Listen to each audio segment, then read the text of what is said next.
Chapter 16, Issue 16, X Factor 9. Everyone celebrated, while Peter thought of the soon-to-be-born Franklin Richards. Being beyond Omega classification power level given by the Celestials themselves, Peter thought of the pains the Richards family would experience and of what he could do to help them. He wondered if he could give Franklin a programmed symbiote as Strange did for him, and have that symbiote limit the infant's powers until he could control them. He really wanted to learn magic, but on top of daily martial arts katas, working out with MJ, crime fighting, going to school, and preparing for his future, Peter still had no time on his hands to focus on training in the art of magic as well. After the celebration, Peter went home that night in high spirits. When he entered his house, he saw May and Ben watching the news.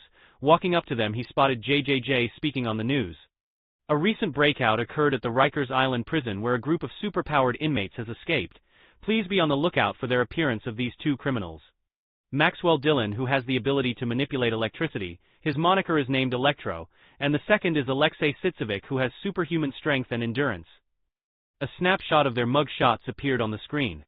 Peter looked them over and frowned as he thought. Of course, I have to deal with the genetically altered Rhino Man, and he looks even stronger than any other version he's seen him in.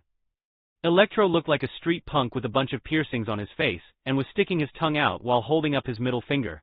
Peter's eyes went wide as Jameson showed the viewers a few clips of them using their powers.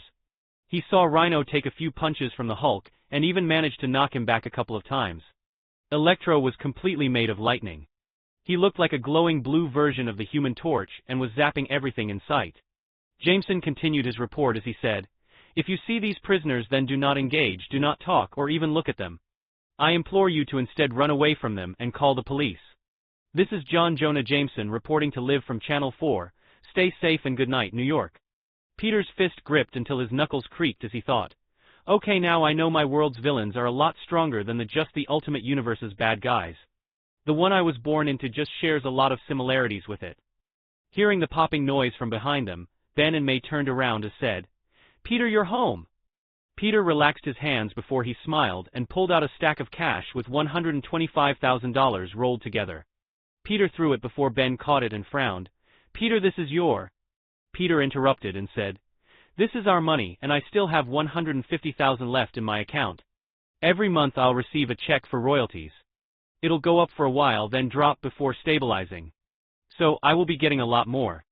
I know we've been struggling with the bills, and this should hold us over for a long time to come." Ben and May's eyes started watering when Peter hugged them and said, "You're my family, and even if I'm younger than you, I'm going to take care of us. Now remember, the money I give you comes with a lot of responsibility. Can you handle it, Uncle Ben?"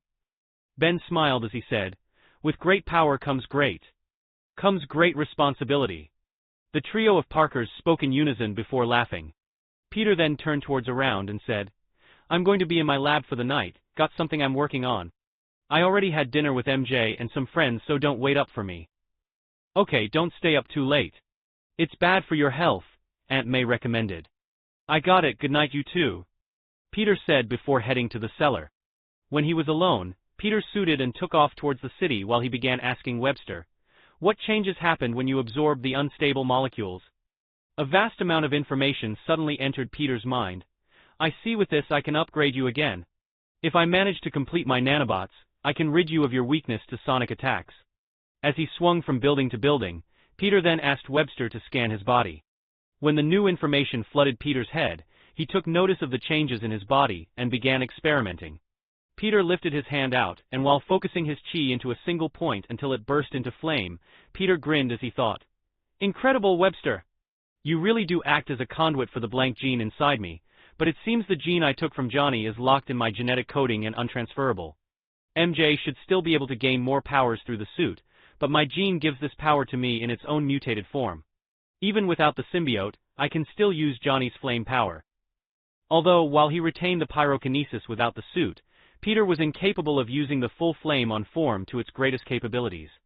Unless the symbiote was enhancing the copied gene, he could only use the watered-down version.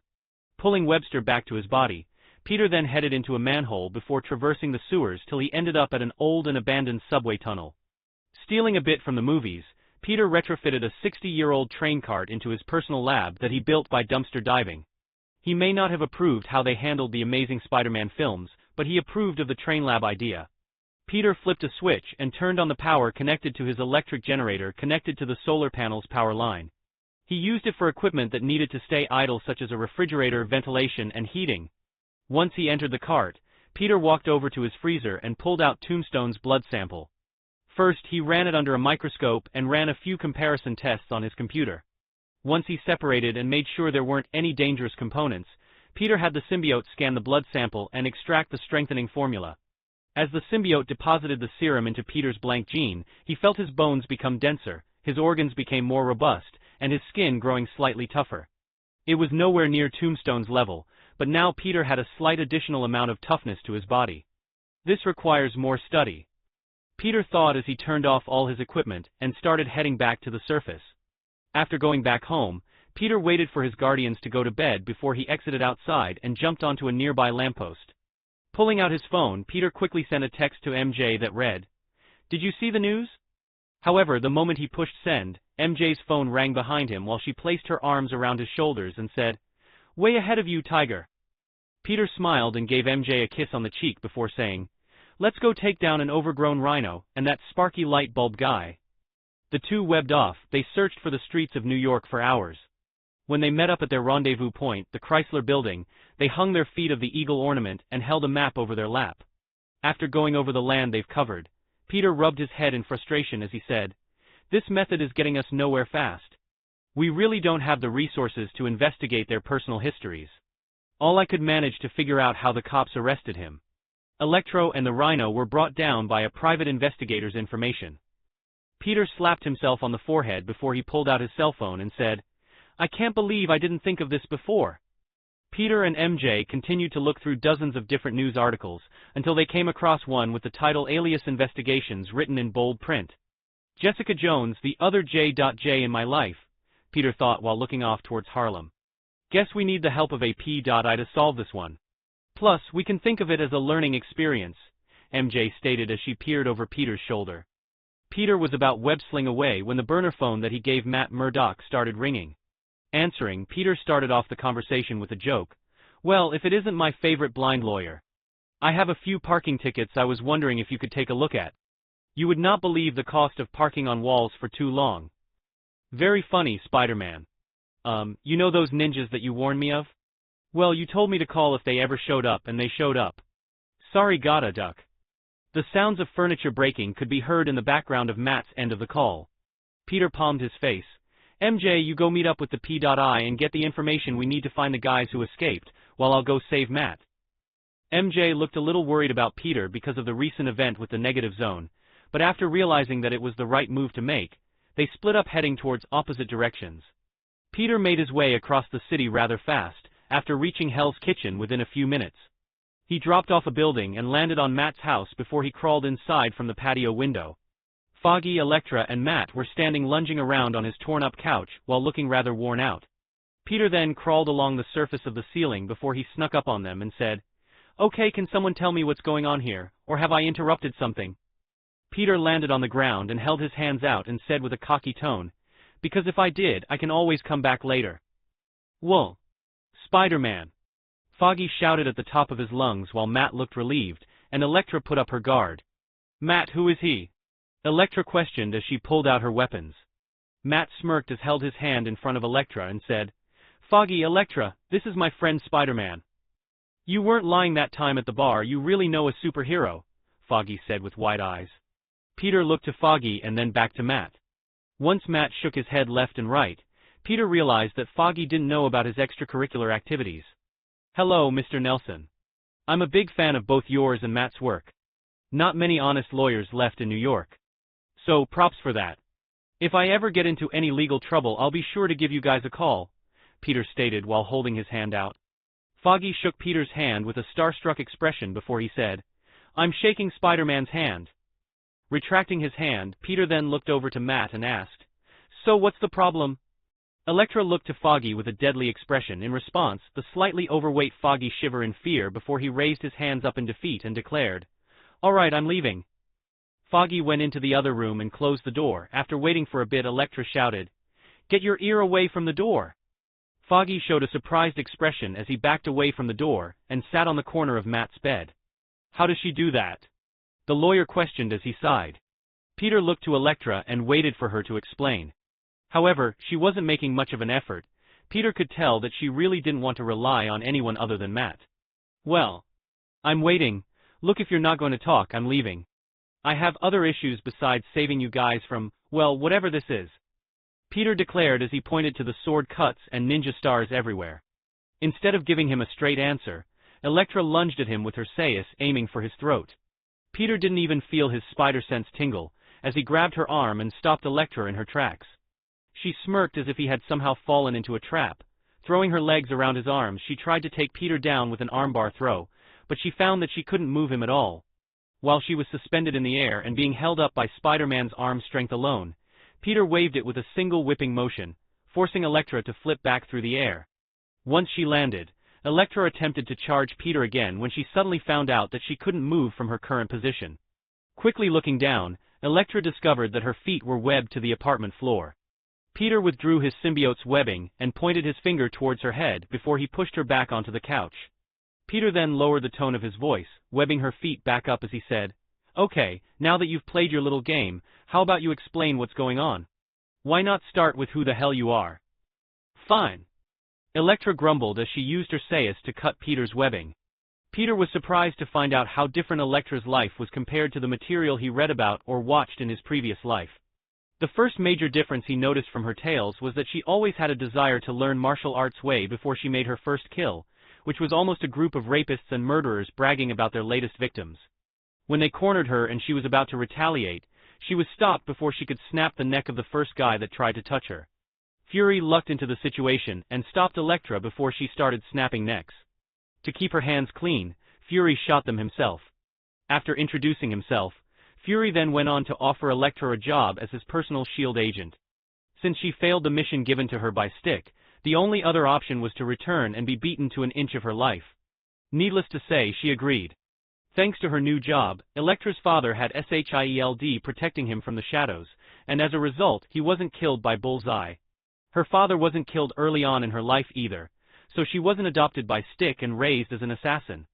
Although somehow, regardless of whether or not her father had died, Stick still found out about her destiny, and still managed to worm his way into her life as her teacher, this time, being hired by her father to teach her martial arts instead of him taking in an orphan.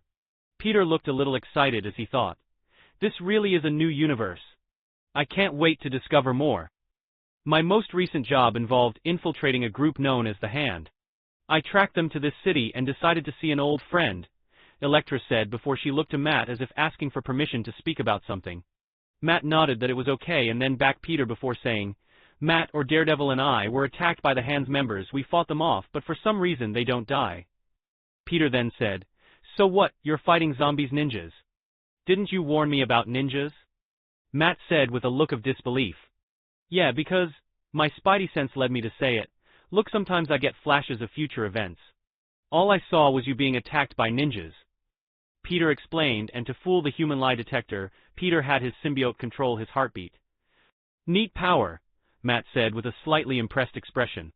Peter sighed as he grabbed his forehead. "Okay. If they can't die, how about sealing them up, make a prison?" Matt then sat up and took his glasses off. "That's why I called you Spider-Man. These guys aren't alive." Peter frowned. "What do you mean not alive?" "My cover was blown thanks to me saving a couple of kids that I was supposed to kill. So instead of following orders any longer, I wasted 3 years of undercover work and killed a head member of the Hand named Bakuto. The big twist was that he was the one who attacked us."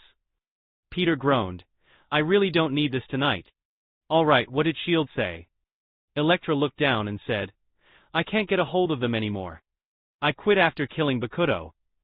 Electra looked back at Matt before showing a saddened expression as she said, "I couldn't let him down again." Peter sighed and said, "Well, you better call them up. Even if you did quit the agency, they won't leave their operatives out to die. You should be able to get some good intel, right?" Back with MJ, she appeared over the window of Alias Investigations and knocked on against the glass surface until a man appeared wearing a long tan trench coat, a white button-up shirt and tan business pants appeared. He had short shaggy blonde hair and looked to be around 20 years of age. The young man looked out the 7th floor and saw Spider-Woman waving at him. Quickly unlocking it, he opened the window and stepped back as MJ hopped inside. Can I help you?" Spider-Woman, right? The blonde asked, full of nerves. You're the P.I that tracked down Electro, right? MJ asked as she sat at the edge of his desk. I'm Philip Campbell, and yes, I was the one who found Electro. But I wasn't the one who brought him in, Philip declared while scratching his cheek in embarrassment. MJ then said, I need your help to track down Electro again, and see if you can the Rhino as well. Phil pulled out a bottle of whiskey and took a shot straight out of the bottle before he replied by stating, I'm not cheap. MJ pulled out her wallet and threw out $2,000 as she said, Find them and I'll give you another 1,000. Phil took the roll of cash and placed it in his coat. He then picked up a gun from his desk and placed into the holster wrapped around his shoulders. Tomorrow come back and I'll have their locations, Phil declared as he made his way to the door and opened for MJ. What a gentleman, but I'll take the expressway out, MJ said as she climbed halfway outside the office window and launched a web line over to a nearby building. Next, she turned back and gave Phil a thumbs up before jumping out while saying, See you tomorrow, Phil. As she swung away, he turned around, the P.I started to get to work, pulling out file after file as he investigated the Rhino's history. Well, I guess superheroes need help too sometimes. Phil then pulled out a glass and poured himself a cup of whiskey. After taking a sip, he then picked up the phone on his desk and called up a contact he had at the police. Yeah, Stacy, it's me. I need some information. Back at Matt's place, Peter was looking at Electra with a very frustrated expression. So, all they gave us was Bakuto's latest location? Peter questioned. That's better than nothing, Matt said, trying to point out the silver lining. Peter grabbed his head and felt like shouting, Well, that's better than nothing. I could think of 100 things better than that. But held it back. Suddenly, Peter's phone began to ring MJ's ringtone. The old 60s Spider-Man theme music blared out for a few seconds before Peter answered and said, I hope you're having better luck than me. The P.I is on the case, we have to check in with him tomorrow. How about you? Feel like kicking a bunch of immortal ninjas around. Peter said in a joking tone. Really? Immortal ninjas? MJ asked before saying, Wow, our life is never going to be normal again, is it? Don't you miss the days when all we had to do was web up common crooks? Chapter 17, Issue 17, X Factor X. Peter laughed at MJ's statement and agreed that their lives would never go back to being normal. He then turned to Matt and asked, Okay, now that we have that settled, what do we do about Foggy? We could send him to the police station. The Hand may have their hooks in a lot of things, but I doubt they'll make an attack on the police station. It would draw too much attention to them, Electra added. Peter's spider sense blared before he suddenly webbed up Matt's and Electra's mouth with a filter mask's pattern. Next, he then ran into Matt's room and did the same. Foggy. Before they could ask what the hell he did that for, a tranquilizing smoke started to fill up Matt's apartment. While they quickly began taking a defensive stance, Peter grabbed Foggy and threw him in the closet before webbing up the door with a cement cartridge. Just as he finished, a group of hand ninjas jumped through Matt's windows and started to attack. Matt and Electra worked like a well-oiled machine. Their cooperation was flawless. Their movements were so in sync with one another that it almost looked like a private dance between the two. Every time a ninja got close to them, they covered each other's backs and easily beat down by their enemies with swift and near-lethal attacks. Peter, of course, didn't wait around either. As he flew into action, webs, punches, and kicks all merged together in a single onslaught against the Hand operatives. It wasn't long until the entire room of baddies were immobilized. They were tied up, webbed to the walls by Spider-Man, had broken spines and limbs, otherwise they were simply knocked out. Peter started to clean up the room. He grabbed every last ninja in the building and webbed them all into a ball. They may be immortal or whatever, but without the proper solution, they'll be stuck in this thing for life. Electra looked over to Peter, then back to Matt before saying, You know, at first I didn't believe you about your friend's strength, but with his help, we might be able to chase off the Hand from New York. The sound of a cane tapping could be heard coming from down Matt's hall when an older man's voice called out, I'll admit that the spiders are strong, but it's a far cry from defeating the Hand. Peter looked over to see the old gray-haired Stick stepping inside Matt's apartment. Stick! Electra and Matt shouted in unison. It's been a while, you two, Stick said, poking the unconscious Hand lackeys. Peter looked at Stick and mockingly said, Don't act as you know of the web's true strength. The Hand is nothing compared to it. Stick walked up to Peter and said, That may be true, but you have no control over it either, so why bring it up? Peter shrugged his shoulders before saying, I may not be able to take on an alpha-level threat, but taking on the Hand, I can pull that off. Stick walked up to him and frowned. So you're the one Madame Webb was speaking of. After inspecting Peter for a minute, he then turned around before saying, I'm not impressed. Peter felt his spider senses tingle as the blade Stick pulled out of his cane charged towards his neck. Please, Peter said as rolled his eyes, and he grabbed the blade with his hand after coating it in chi. Sticks heard the sound of his katana snapping, and sighed as he put what was left of his blade back in the cane sheath. Peter dropped the blade and said, What a waste of a perfectly good master craftsman's work. Stick grunted, You're not wrong. Peter then looked around at the group when he smiled and turned around. Suddenly MJ hopped through one of Matt's broken windows and said, Looks like I missed the party. Peter then laughed before saying, Not at all.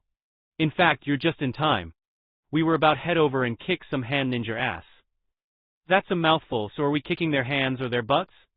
MJ joked as she observed the room. Peter then webbed up the trapped ninjas into another sphere of webbing, this time using his concrete webbing to seal them in. Of course, he made sure to puncture a hole in it so they could breathe. As he finished, Matt and Elektra had switched into their costumes and holstered their weapons. Stick felt frustrated and knew he couldn't talk them out of this. According to his knowledge, the time for the great war between light and dark had yet to come. Rubbing his forehead, Stick struggled with what he was going to say next before he stomped his cane against the ground and shouted, Fine! Don't mess it up. If you can take out a leading member of the hand, I'll do a little jig. Do a little jig? What are you, 120? Peter said as grabbed the cage of hand ninjas. Taking them outside onto the patio, Peter shot another web and attached it to the cement ball before hanging them against the wall of the neighboring building. Next, Peter went to Matt's room and retrieved Foggy. After informing him that the bad guys were gone, he said, We're going to be dropping you off at the police station. What about Matt and Elektra? Foggy asked with a look of worry. I already got them out of here, you're the only one left, Peter said before he picked Foggy up and webbed his way over to the nearest police station. After dropping Foggy off, Peter rushed back to Hell's Kitchen as quickly as he could. Once he arrived and saw that everyone ready to go, they headed out towards Bakuto's last known location. Luckily, SHIELD's information was still good. The area they were led to was one of Bakuto's training centers for the hands recruitment projects. They snuck inside and began investigating with the utmost precautions.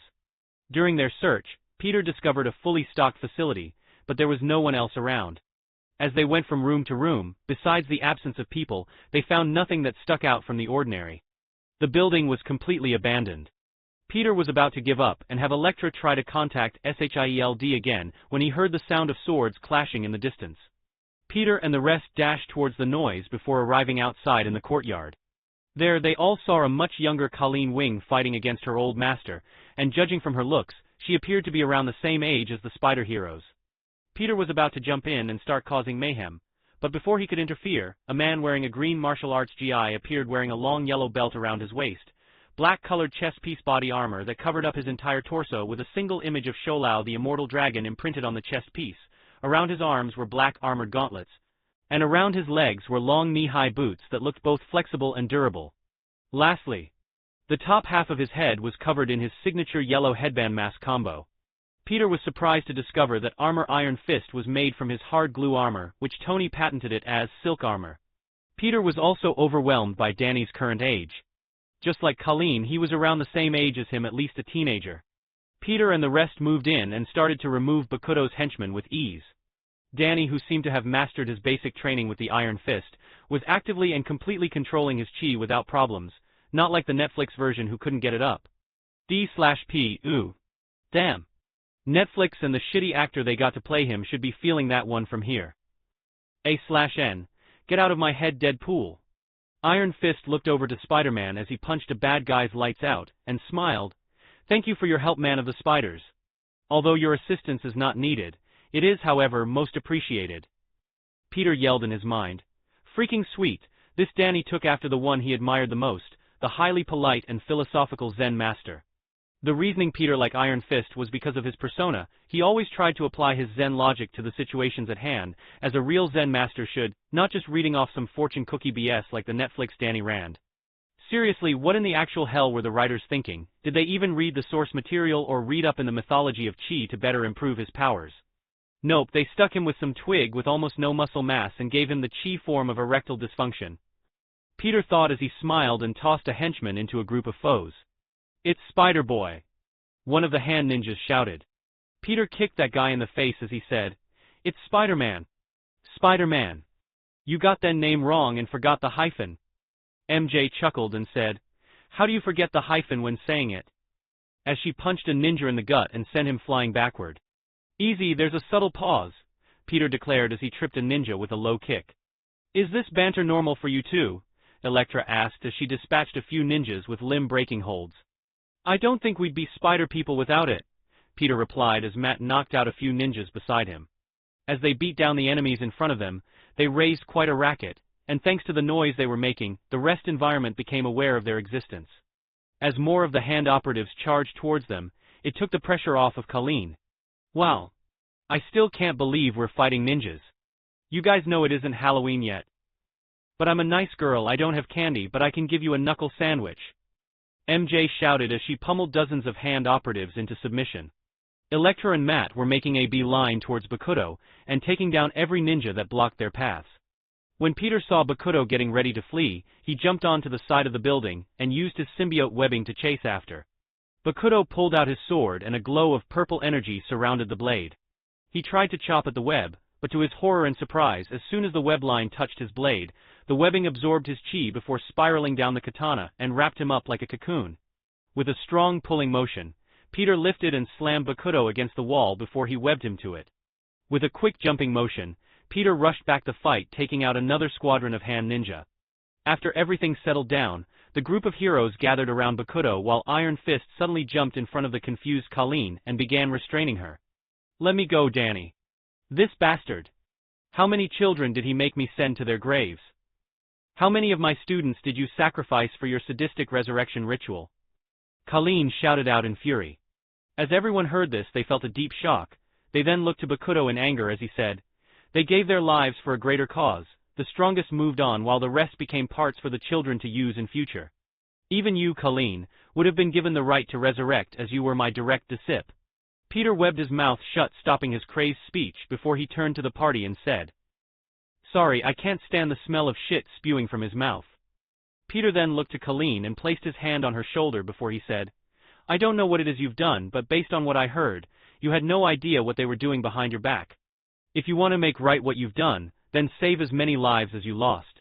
You've got to work harder to make up for what you've done, and use this pain to help those around you." Colleen started crying into Iron Fist's chest. She began calling out the name of all her most talented pupils and began begging for forgiveness. Iron Fist looked to Peter and bowed his head before saying, "Thank you, Spider-Man. All of you as well." Peter waved his hand and said, "No problem, all in the average day of your friendly neighborhood Spider-Man." MJ then looked back to Bakuto and asked, "Now, what do we do with this respawning zombie man?" Electra pulled out a cell phone and called up SHIELD before saying, "This is Agent Black Sky, send in the retrieval squads." After a few minutes, a group of invisible mini-jets removed their clocking devices and appeared in the sky above them. A group of SHIELD operatives could suddenly be seen descending down the high-tensile metallic ropes towards the ground. As they landed, they began cuffing everything in sight and transporting them to single-cell containers that resembled human-sized pods. "Electra, what is the meaning of this?" Daredevil asked. Electra turned her head back towards Matt and gave him a deep kiss. As they parted, she said, "The only thing I lied about was me quitting S.H.I.E.L.D. Matt felt hurt and a little betrayed when he asked, "You're not going to stay with me, are you?" Electra looked pained as she said, "Sorry, Matt, I'm good at what I do, and because of it I can help a lot of people. I know it's different than the road you're walking, but..." Matt sighed before he kissed Electra again and declared, "I hate you. You know that, right?" Bumping her forehead with his, Electra smiled and said, "No. You don't." "Yeah, you're right about that too," Matt replied while he held her tightly in his embrace, afraid that it would be years until he saw her again. Electra said, "I meant what I said, I want you to come with me. There's a place for you at SHIELD, and someone with your skills would be greatly appreciated." "You know I can't do that. This is my city. I have to watch over it," Matt said as the two parted from their hug. "What will happen to Bakuto?" Colleen asked with hate in her eyes. "He'll be interrogated and probably have his mind read to gain superior intel on our target. I can promise you this, little girl, that he will not enjoy having his thoughts forced out of his head. I heard if you resist it cause untold pain," Electra declared with a sinister smile. Peter shivered a little. He understood the importance of such an ability, but it still made his skin crawl. Just thinking that someone would use such a painful extraction method made him a bit scared that the same thing might happen to him someday. However, when he looked at Bakuto, he found it hard to care for the 1,000-year-old monster who's committed more atrocities than the worst war criminals in history. As the crowd started to thin out, Peter noticed a beautiful brunette with well-proportioned curves walking up to them. The brunette then held out her hand and said, "My name is Agent Maria Hill. It's a pleasure to finally meet you, Spider-Man. I'm a big fan of your work." Chapter 18, Issue 18, X Factor End. The person standing in front of him was none other than Agent Maria Hill, one of Nick Fury's best S.H.I.E.L.D. agents. Appearing for the first time in the Avengers film, she has been seen as one of Fury's most capable agents, and one whom he trusts. She was both a competent field agent and a right-hand woman of Fury. Peter held out his hand, and after shaking it, Agent Hill went on to MJ, shaking her hand as well. Maria then looked to Electra, who was still holding her arms around Matt's neck and making out when she coughed, "Agent Black Sky." Electra pouted as she let go of Matt and declared, "Don't worry about the hand operatives around your apartment. Maria over there has already picked them up." "That's good to know. Thank you," Matt said, thanking the S.H.I.E.L.D. agent. "It's no problem, all part of the job," Maria responded. Peter was just about to web away when Danny held his hand out and asked, "Spider-Man, can I see you again sometime? If you want, you can visit my girlfriend's dojo if you want to find me. The name of the dojo is Chikara." The reason he was asking was because he sensed a power chi inside Peter, and was wondering how he achieved such a thing without killing a dragon. Peter smiled under his mask and said, "Iron Fist, was it?" Danny nodded his head in affirmation. Peter then pulled out his Spidey-use-only phone and asked, "You got a number?" The two exchanged numbers while MJ talked to Colleen. After a few minutes of idle chatter, the four of them parted ways as friends. As Peter and MJ were webbing back, she shouted while zipping through the air, "I'm exhausted, I'm just gonna go home and crash." "What about you?" Peter smiled and answered, "The same." After all, he had been awake since the negative zone incident, and he was truly at his wit's end and was mentally exhausted. After Electra's little rouse to use Matt and himself, Peter didn't have to worry about guarding her anymore, since she was still working for S.H.I.E.L.D. and all. Peter still couldn't believe she used herself and Matt as bait just to capture one of the Hand's leaders. She's not one of the best assassins in the world for nothing, Peter thought as he reached his neighborhood. After a long kiss with MJ, the two retired to their rooms and crashed over their beds. The next morning Peter woke up and stretched his arms and shut his alarm off. As he did, Peter suddenly felt his head getting heavier as the voice of a certain troublemaker sounded out. "Ga." Peter looked in the mirror that was at the end side of his bed and on his dresser, which was pressed against his wall. Seeing the BAMF sitting on top of his head, Peter lifted a brow as he asked, "What are you doing back here? I haven't seen you since I left Dr. Strange's place." The BAMF shouted, "Gee," and then continued to mumble on top of his head with a displeased expression. "So, Kurt is always around Kitty, and you can't get any alone time with her. Then you decided to come chill with me since fun things are always happening around me." It took a few seconds for Peter to register what just occurred. "Did I just understand you?" Peter realized that it wasn't the first time either. Back when he handed over the satchel, Peter thought he heard the BAMF say, "Okay." But he believed it was just his imagination. Peter was then informed by Webster that as long as he was in contact with the species, the symbiote could translate their metal waves into his native language. "Thanks, Webster," Peter said as he put the BAMF down on his table. "Look, my aunt and uncle don't know I'm Spider-Man, and I don't think they'll let me keep an interdimensional species in my room." Peter mentioned. "Grueo." The BAMF waved its arm around. Peter watched the BAMF beg with a big puppy dog pout before he caved in and said, "I suppose you can act like Plushie if Aunt May comes in. If you can fool my uncle and aunt, you can stay." "Gra," the BAMF responded. "What's a plushie?" Peter repeated the BAMF before answering, "It's a type of doll. Just stay real still. I suppose you could teleport to the cellar lab as well." "Gee, fine with me," the BAMF shouted. "Thank you," Peter responded. After settling the house rules with the BAMF, Peter went downstairs to grab a bit to eat. With a bowl of cereal in Peter's hands, he sat down and watched the news for a bit to see if good old JJJ had anything to say about the Rhino and Electro's escape. Unfortunately, the two villains have been laying low all night. However, Peter knew it was only a matter of time before they made a commotion. He turned off the T.V and washed his dishes. Peter then started to head towards his lab when MJ called him. "Hey, Tiger, our private investigator has a lead. Care to join me in a day of web-slinging?" Peter heard the intense winds blowing through the phone speaker.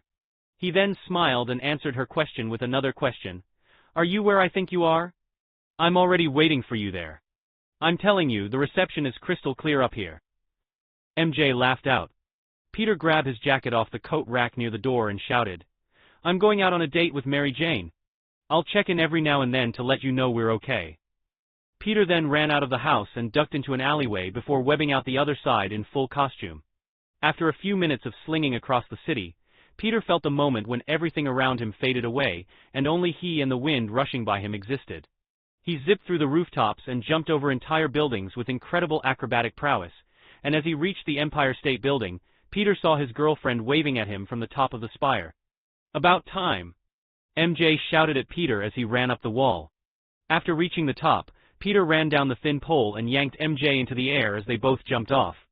Using their symbiotes to make a squirrel suit, the two shot off in the direction of the Alias Investigation Building. Actually, although he knew about it, MJ was the first one who suggested turning their suits into gliders. She got the idea while was looking at vacation pamphlets and saw one that had someone in squirrel suit flying down a mountainside. MJ laughed. She and Peter attempted their first flight, and thanks to their webbing they could simply launch themselves into the air to glide again. Peter thought it was a pretty cool idea, and they took such a liking to base jumping, they decided to jump off the Empire State Building every once in a while for fun. Within minutes, Peter and Mary Jane landed on the side of the apartment complex and knocked on the window of the Alias office. Peter was surprised to find out that it wasn't Jessica, but her older brother that was supposed to have died in a car accident. This was the first real major difference in any timeline Peter had seen in his previous life. As in every other version of Jessica Jones, she had lost her parents, and Phil was supposed to be her little brother. In this timeline he was 7 years older than Jessica, and was working during the car accident where he was supposed to die. According to Peter's memories, then sometime soon Jessica would be waking up from her coma, and would meet the Purple Man, aka Kilgrave, shortly after discovering her powers. Like hell would Peter let that psychopath crush and ruin her dreams of being a hero. At least, not while Spider-Man was around. It wouldn't come to pass. He even had the perfect way to end Kilgrave's reign of terror forever, and with what he planned it wasn't going to be nice. Peter pushed that matter aside for now, and sat down to go over Philip's findings. Peter was surprised at how thorough Phil was in his investigation.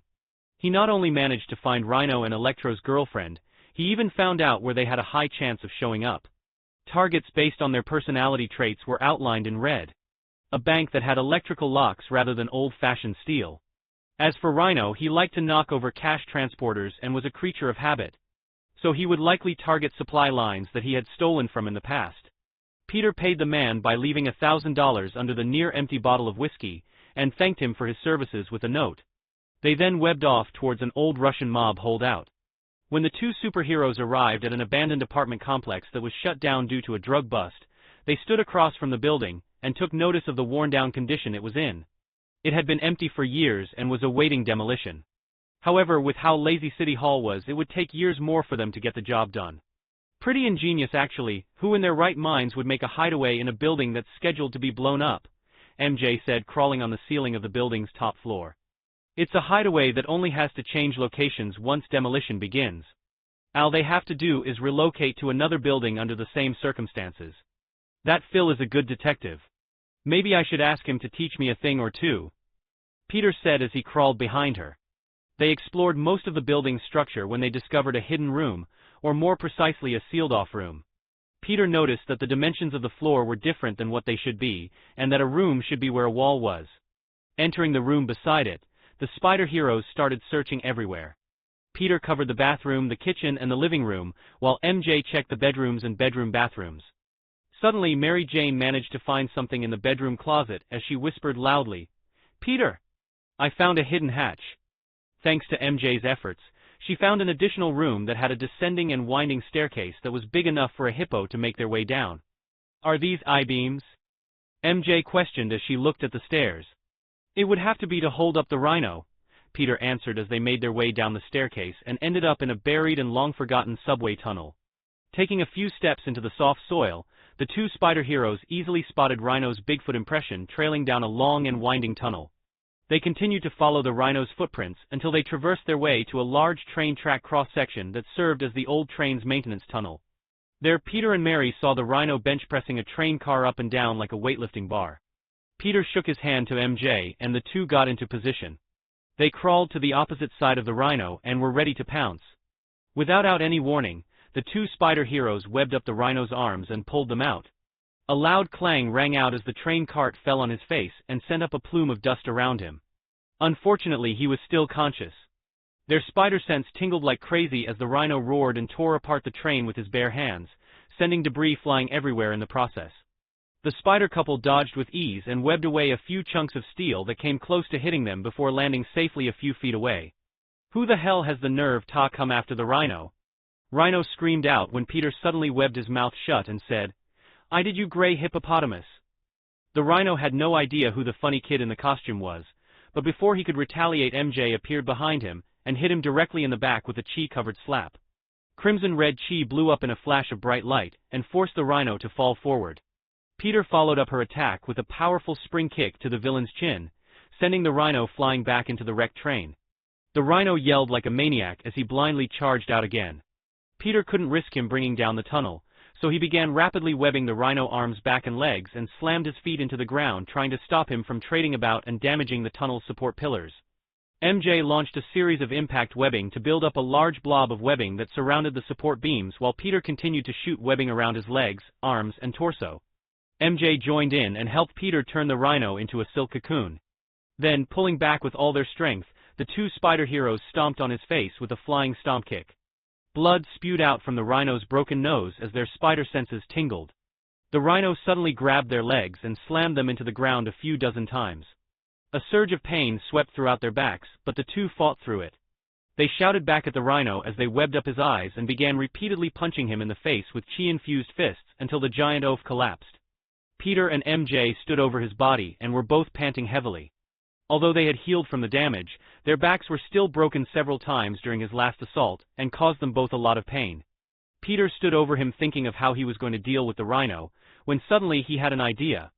Peter sent out Webster to cover Rhino and remove the strengthening formula from his genes. Those morons in Marvel are using the symbiotes all wrong. With this kind of genetic control, I think I can become even stronger than I previously thought I could, Peter thought as the rhino's body began to shrink in both height and girth. This continued until the rhino reached the size of a peak 6-foot-tall muscle builder, instead of his 8-foot Hulk-type body. Peter then had Webster separate the genetic waste and unwanted mutations out of the stolen serum. Using Webster, Peter slowly perfected the formula through both his and the symbiote's knowledge. After a long discussion with Webster, the two managed to resolve any issues they had with the serum. Peter then smiled while Webster altered the structure of the chemical compound and held the finished product in his hands.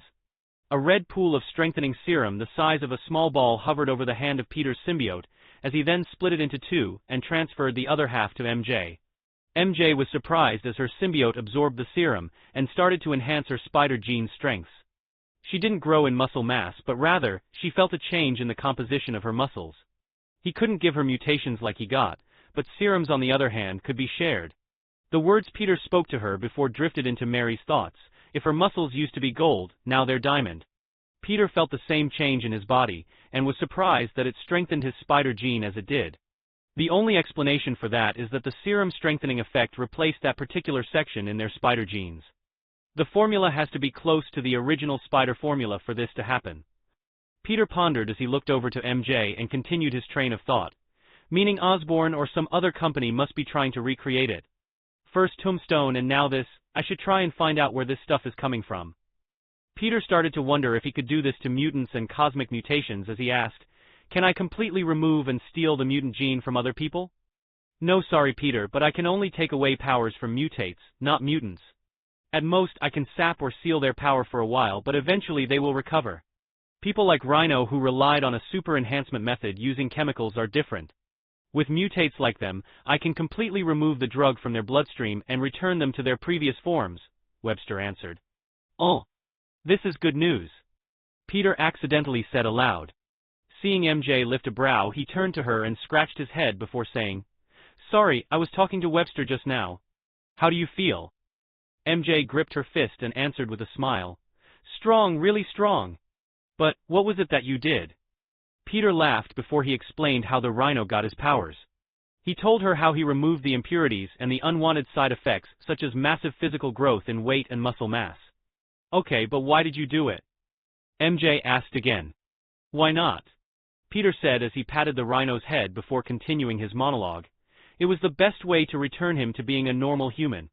Now he can't break out of prison anymore, and won't be causing any future trouble as the Rhino ever again. And since the strengthening formula was just up for grabs, I thought, why not put it to good use? MJ nodded her head as what he said made a lot of sense, when what Peter said next made her shake. Something big is coming in the future and we need to be prepared for it. From what otherworld Peter told me, there are monsters out there that could slaughter gods and entire universes. I just want to get strong enough to protect you and the rest of my loved ones. MJ kissed him on the cheek and said, Thank you for worrying, Tiger.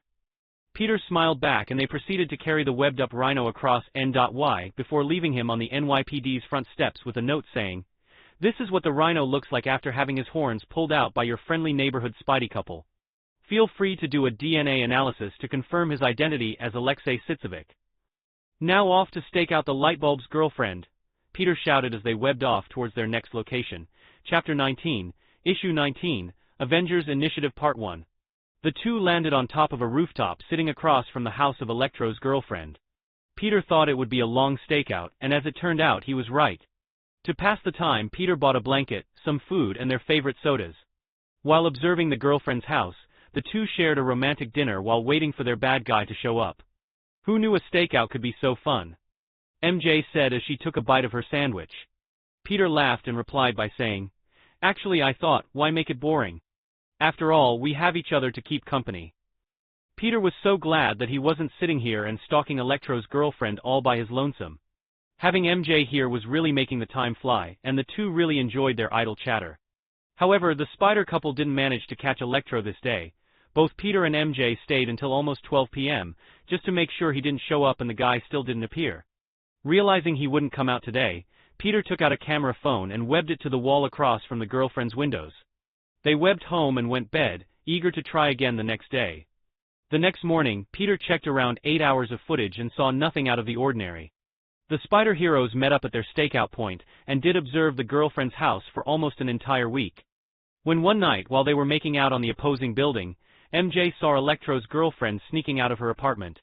MJ sighed as she removed herself from Peter's lap and said, She going to meet him? Are you sure she's not just going out for a pint of milk? Peter questioned as he nibbled on her neck. No one buys milk looking that hyper-aware, MJ said as she webbed out to a nearby building. Peter sighed and followed behind her. They made sure to stay hidden and a good distance from Electro's girlfriend, so she wouldn't notice them following her. After tracking a cab she called, the Electro's girlfriend was driven downtown to the Bronx. After she stopped at the bar with no name, Peter and MJ stood on a nearby building and watched her walk inside. Peter sighed before he said, This is a villain's hangout and it's better not to just barge in. No telling what they have to defend themselves. Stay back and wait for Sparky to come out, after all they can't stay in there all day. MJ nodded her head and the two found a rooftop nearby to perch on, and after waiting a few hours their target finally appeared. As he walked out of the bar with his hand around his girlfriend's waist, Peter and MJ followed too and watched as he hailed a cab from the street side. After she left and the cab drove away, Electro started heading off towards Oscorp facilities. Peter frowned and he decided to stop the villain now. However, MJ's symbiote was afraid of getting close to Electro. It's because of the heat. If Electro were willing to work with us like how Johnny and I fought together, gaining his power would be no problem. However, due to MJ's symbiote's lack of heat resistance, it would prove a problem for taking his powers away by force, Peter said as he continued to trail Electro. According to Spiderling, if he tries to defend against her actions, all it would take is one small spark up, and Spiderling would risk dying, Mary Jane said as she matched swings with Peter. Peter sighed and responded by saying, Well, I guess I'll be taking this one. Like a fly that had fallen into his web, Electro was suddenly engulfed by Webster when the two began fighting for control of his body. Panicked by the sudden symbiote, Electro entered his energy form and blasted down a bolt of lightning on top of himself. Webster shrieked in pain, but due to its recently gained heat resistance, it managed to survive the attack. Suddenly Electro felt his powers starting to drain when MJ hopped down beside him with a webbed-up fist. With a graceful pivoting swing, Mary Jane knocked Electro out with a well-placed punch to the jaw. Because of the symbiote that was draining the super serum that Electro was given, his brain returned to solid matter and shook around his skull like a ping-pong ball in a rolling cage. As his eyes rolled back, foam spewed from Electro's mouth as he fell down unconscious. Peter walked up next to the fallen villain and checked his pulse as he said, "Oh, right in the button. Well done, Spider-Woman." MJ did a dressless curtsy and said, "Why, thank you." With the obstruction of Electro's mental capacity gone, Peter's symbiote kicked it into overdrive and sapped away all of Maxwell's power. While Webster extracted the formula, Peter found the serum was an artificial recreation of a mutant's X gene, and by altering the formula with Webster's help, Peter had once again split it into two and gave half of it to MJ. Thanks to this, her suit gained both an electric and heat resistance and a weaker version of Electro's electrokinesis. Peter, on the other hand, gained a powerful electrokinesis with his symbiote active, similar to how he could use Johnny's cryokinesis. However, he discovered that Venom was never weak to electricity in the first place, only the sound and heat produced by the lightning bolt damaged them. Peter's symbiote thought it would have died the moment it made contact with Johnny, if not for Peter's regeneration factor helping it survive and the fact that Johnny was a willing host, it would have burnt to a crisp. "It was a good idea that we didn't separate before absorbing Electro's power, Peter. Even with my heat resistance, if we hadn't been connected during that attack, our connection may have been severed," Webster commented. Peter smiled and felt that even without Webster, the new serum they gained was allowed them to use a weakened version of Electro's ability, equal to the level of Spider-Man's fire control without the suit. Peter then webbed up the regular old human Maxwell and placed him on the front steps of the nearest police station with a similar note left with the Rhino attached to his chest. Except, this time he left a note for Maxwell as well that read, "If you have a woman counting on you, you shouldn't be a crook. Straighten up and do right by her." Peter didn't know if this would help Electro find some solace, but at least he tried. After taking care of the problem, they realized they only had a week or so until they had to go back to school. Peter sighed and couldn't wait to find out what Tony had in store for him. As soon as they had their grant money, they would apply for early graduation and start going to college. At least that's what he thought would happen. When he returned home and went to his lab to continue working on the idea he would present to earn that grant, Peter entered his cellar and got to work. However, after looking a few hours of him losing track of time, he entered a state similar to when he web swings, the whole world vanished and the only thing that existed was the work and himself. It wasn't until a deep voice called out to him that he responded, "Very impressive, Mr. Parker. You're tiring to remake proto-adamantium that Dr. Myron McClane invented by accident, and from what I've seen you've almost cracked it. Your plans on using the metal to create nanobots are ingenious." Peter gulped as he turned around and saw a tall, well-built, bald black man with an eye patch covering his left eye. Seeing that Peter was speechless, Fury grinned before he asked, "I'm sorry, do you prefer Spider-Man?" Peter slapped his face and sighed before he said, "How?" Fury smiled as he placed his hands behind his back and walked closer to Peter's invention. "Honestly, your expression just now gave it away. You did a pretty good job managing to stay hidden from our surveillance. I didn't have any proof, just a good hunch. But after seeing your work, however..." Fury pointed to Peter's chest and began explaining, "The silk armor you made impressed me a lot. After SHIELD gave your work some praise, some of the other buyers wanted to scout you out. Even I was thinking of hiring you to one of SHIELD's best labs. So, we started investigating you and your parents' history. Although I'm not sure how you managed to pull off that double Spider-Man stunt, your activities afterwards left a lot of physical reports that describe a younger person saving them. The inconsistencies were more than enough for me to suspect." Peter slapped his forehead and thought, "Stupid, stupid, stupid.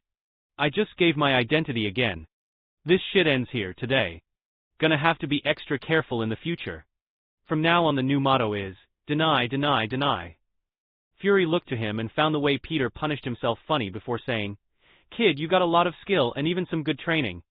But if you want to do some real good, you should consider joining this."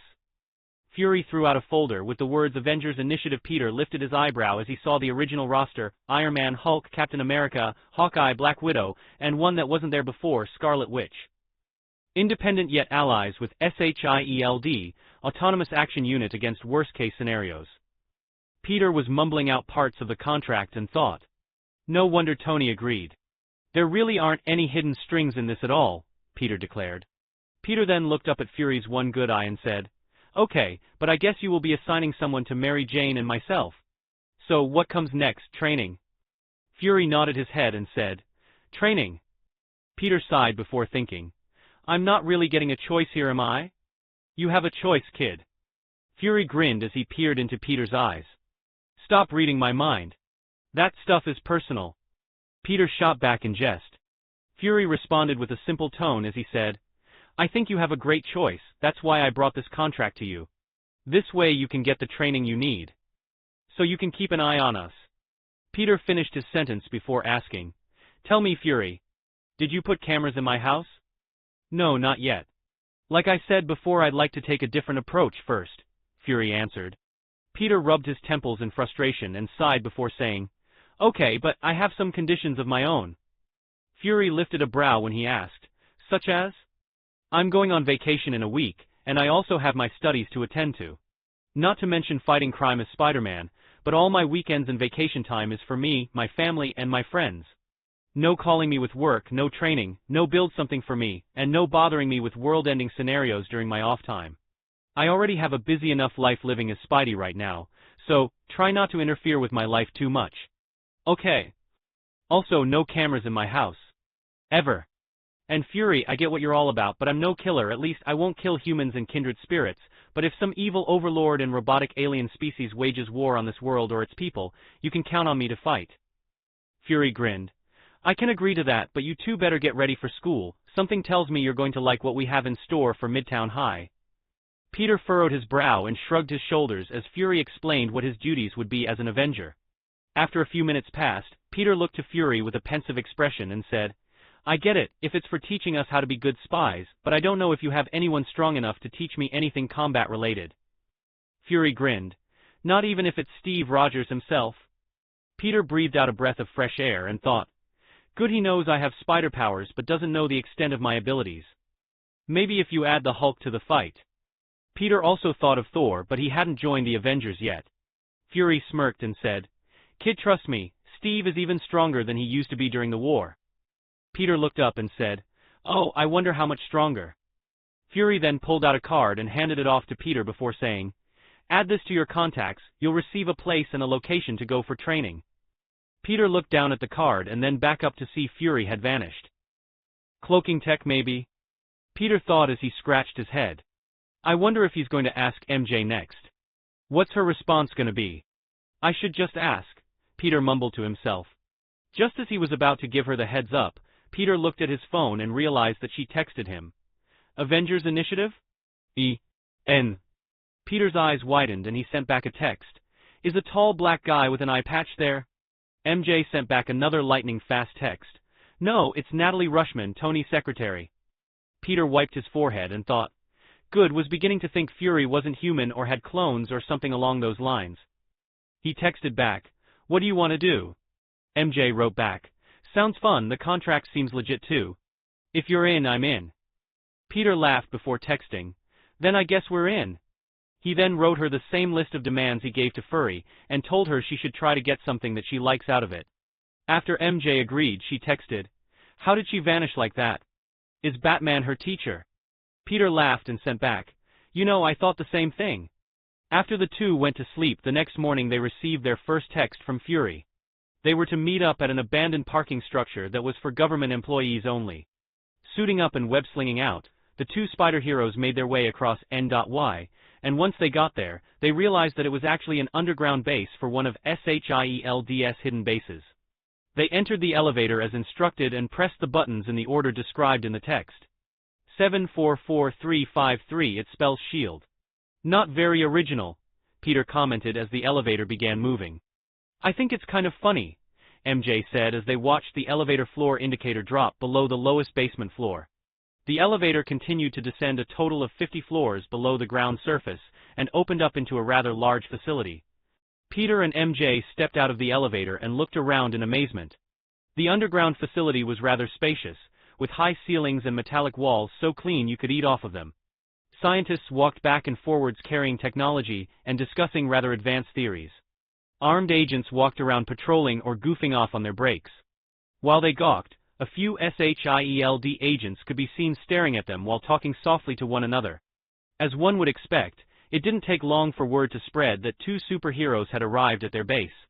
Within a few minutes, Fury showed up and greeted them before taking them to a large training room that looked a bit like a boxing ring. Inside that ring was the only Captain America. He was inside the ring fighting and training like there was no tomorrow when Fury called out to him, "Captain." Chapter 20, Issue 20, Avengers Initiative Part 2. Peter walked in and watched as Steve punched through a bag filled with steel. The bag shook as it was ripped from its hinges and thrown into the wall, exploding in a spray of metallic bead-sized pellets.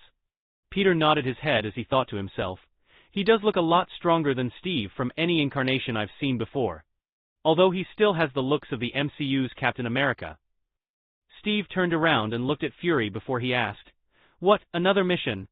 Peter walked up to him and held out his hand before gushing over one of his heroes. "Hi, big fan. Did you ever get a chance to punch the real Hitler? My dad and uncle used to tell stories of how my great-grandpa saw you in that show you put on to boost morale. He followed your work right up to before you rushed out to fight in the war." Peter then pulled out a pen and a picture that his great-grandfather took. It showed the moment when Steve was supposed to punch the actor playing everyone's most hated German leader. Steve started laughing as the memories of his past brought him joy, and after signing it he handed it back to Peter before saying, "I haven't thought of that stupid act in a long time. Actually, after going out to fight, I really did end up punching the real Hitler. Unfortunately, an old foe showed up to save him before I could do anything else." "So, your grandfather was a soldier in the fight?" "Anyone I know." Peter laughed before he said, "That would defeat the purpose of wearing a mask, Mr. Rogers. Please call me Steve or Captain. Seeing as you're the new recruit Fury's been talking about," Steve replied and pointed to the ring. "Care to try me out?" Peter jumped into the ring and said, "I think I'm more than a match for you." Steve laughed and said, "You're right, Fury, he really does hide his feelings behind his jokes." "I wasn't joking," Peter said as he invaded Steve's space. Peter quickly looked to Fury, who was grinning at him before turning back to Captain America, and held his hands out in a boxing stance. Steve smiled as he mirrored the spider hero before the two started to fight. Peter stood still to test Steve's speed and began dodging with great accuracy, only moving an inch away from his attacks every time he avoided the World War II hero fists. Steve continued to change up his tempo in order to confuse Spider-Man. However, his spidey sense made him untouchable. Peter had to admit though, without his spidey sense he might have lost this sparring match. Steve's experiences were bountiful, and his fighting style impeccable without waste. During the whole fight, Peter was absorbing all the tips Steve was putting out just from looking. Seeing he was getting nowhere with boxing, Steve started to put in other martial arts into his assault. Peter smiled and countered with his own martial arts. The two then fought back for a while, trading punches and kicks, when all of a sudden, Peter managed to score a takedown and put Captain America in an armbar lock. Captain tapped the floor, and as Peter let go and the two stood back up, "Point for me." "How did you?" Captain America was amazed. He had never been so thoroughly defeated before. Being the good guy that he was, Peter quickly explained, "I have a danger sense of sorts. It alerts me to your real attacks. No matter how good you are with feints, you'll never be able to fool my senses. However, if not for the training I had with my master, my senses wouldn't have been good enough to keep up with you. Also, if we both fought for real and I suppressed my spider senses, then maybe you would have won." Peter held out his hand and said, "I look forward to you being my instructor. I'm sure there is a lot for you to teach us." MJ hopped up into the ring and pounded her fist together before she said, "My turn. I'm next." Captain America laughed as he once again experienced defeat. MJ also experienced how crazy good at fighting Captain America was. She could only compare him to Shang-Chi and noticed that he was just a little less experienced. The strength he had, however, was actually a bit stronger than the two of them and Shang-Chi. Peter asked what made him want to train his super muscles when Captain America said, "Actually, during the war, I never really worked out. However, after being thawed out of the ice, I started working out to pass the time. At first, I didn't notice any change, but after a few years of continuing to do so, I could feel myself getting stronger." Peter nodded his head as he listened. It appeared this Captain America early release allowed him to discover the secret to his super muscles sooner than the ultimate Captain America. "So, is there a way to remove that special sense while I train you?" Steve asked. "Yeah, I think so," Peter answered. Thanks to their symbiote's abilities, they could indeed suppress their spidey sense, and after informing him that they'd done so, Steve's Spartan-like training began. The two were constantly being beaten up without the aid of their senses. Peter and MJ had to admit that it was hard to predict where Captain America would attack, and when they thought they figured him out, he switched up and managed to deal a blow against them with ease. Thanks to Steve's regiment, they started to show signs of improvement only after sparring for 8 hours straight. The Spider couple felt like students again as Captain America schooled them with his years of wartime experience. When Steve noticed that they had a good healing factor, he pushed them even harder. After the physical and combat training, they began their education in spycraft by learning from the very elegant Black Widow, aka Natasha Romanoff. After reintroducing herself as a SHIELD agent, she began teaching them about the trade of her craft. Things such as hacking, infiltration, acting and stealth tactics were drilled into their bodies and minds. The two soaked up the information like sponges and continued to go through this routine for a week. Even though they still couldn't defeat Steve while working together, their summertime was all used up and it was time for their planned vacation. MJ invited Harry and Liz to go out to the beach with them for the weekend, while Peter invited Johnny to come and play as well.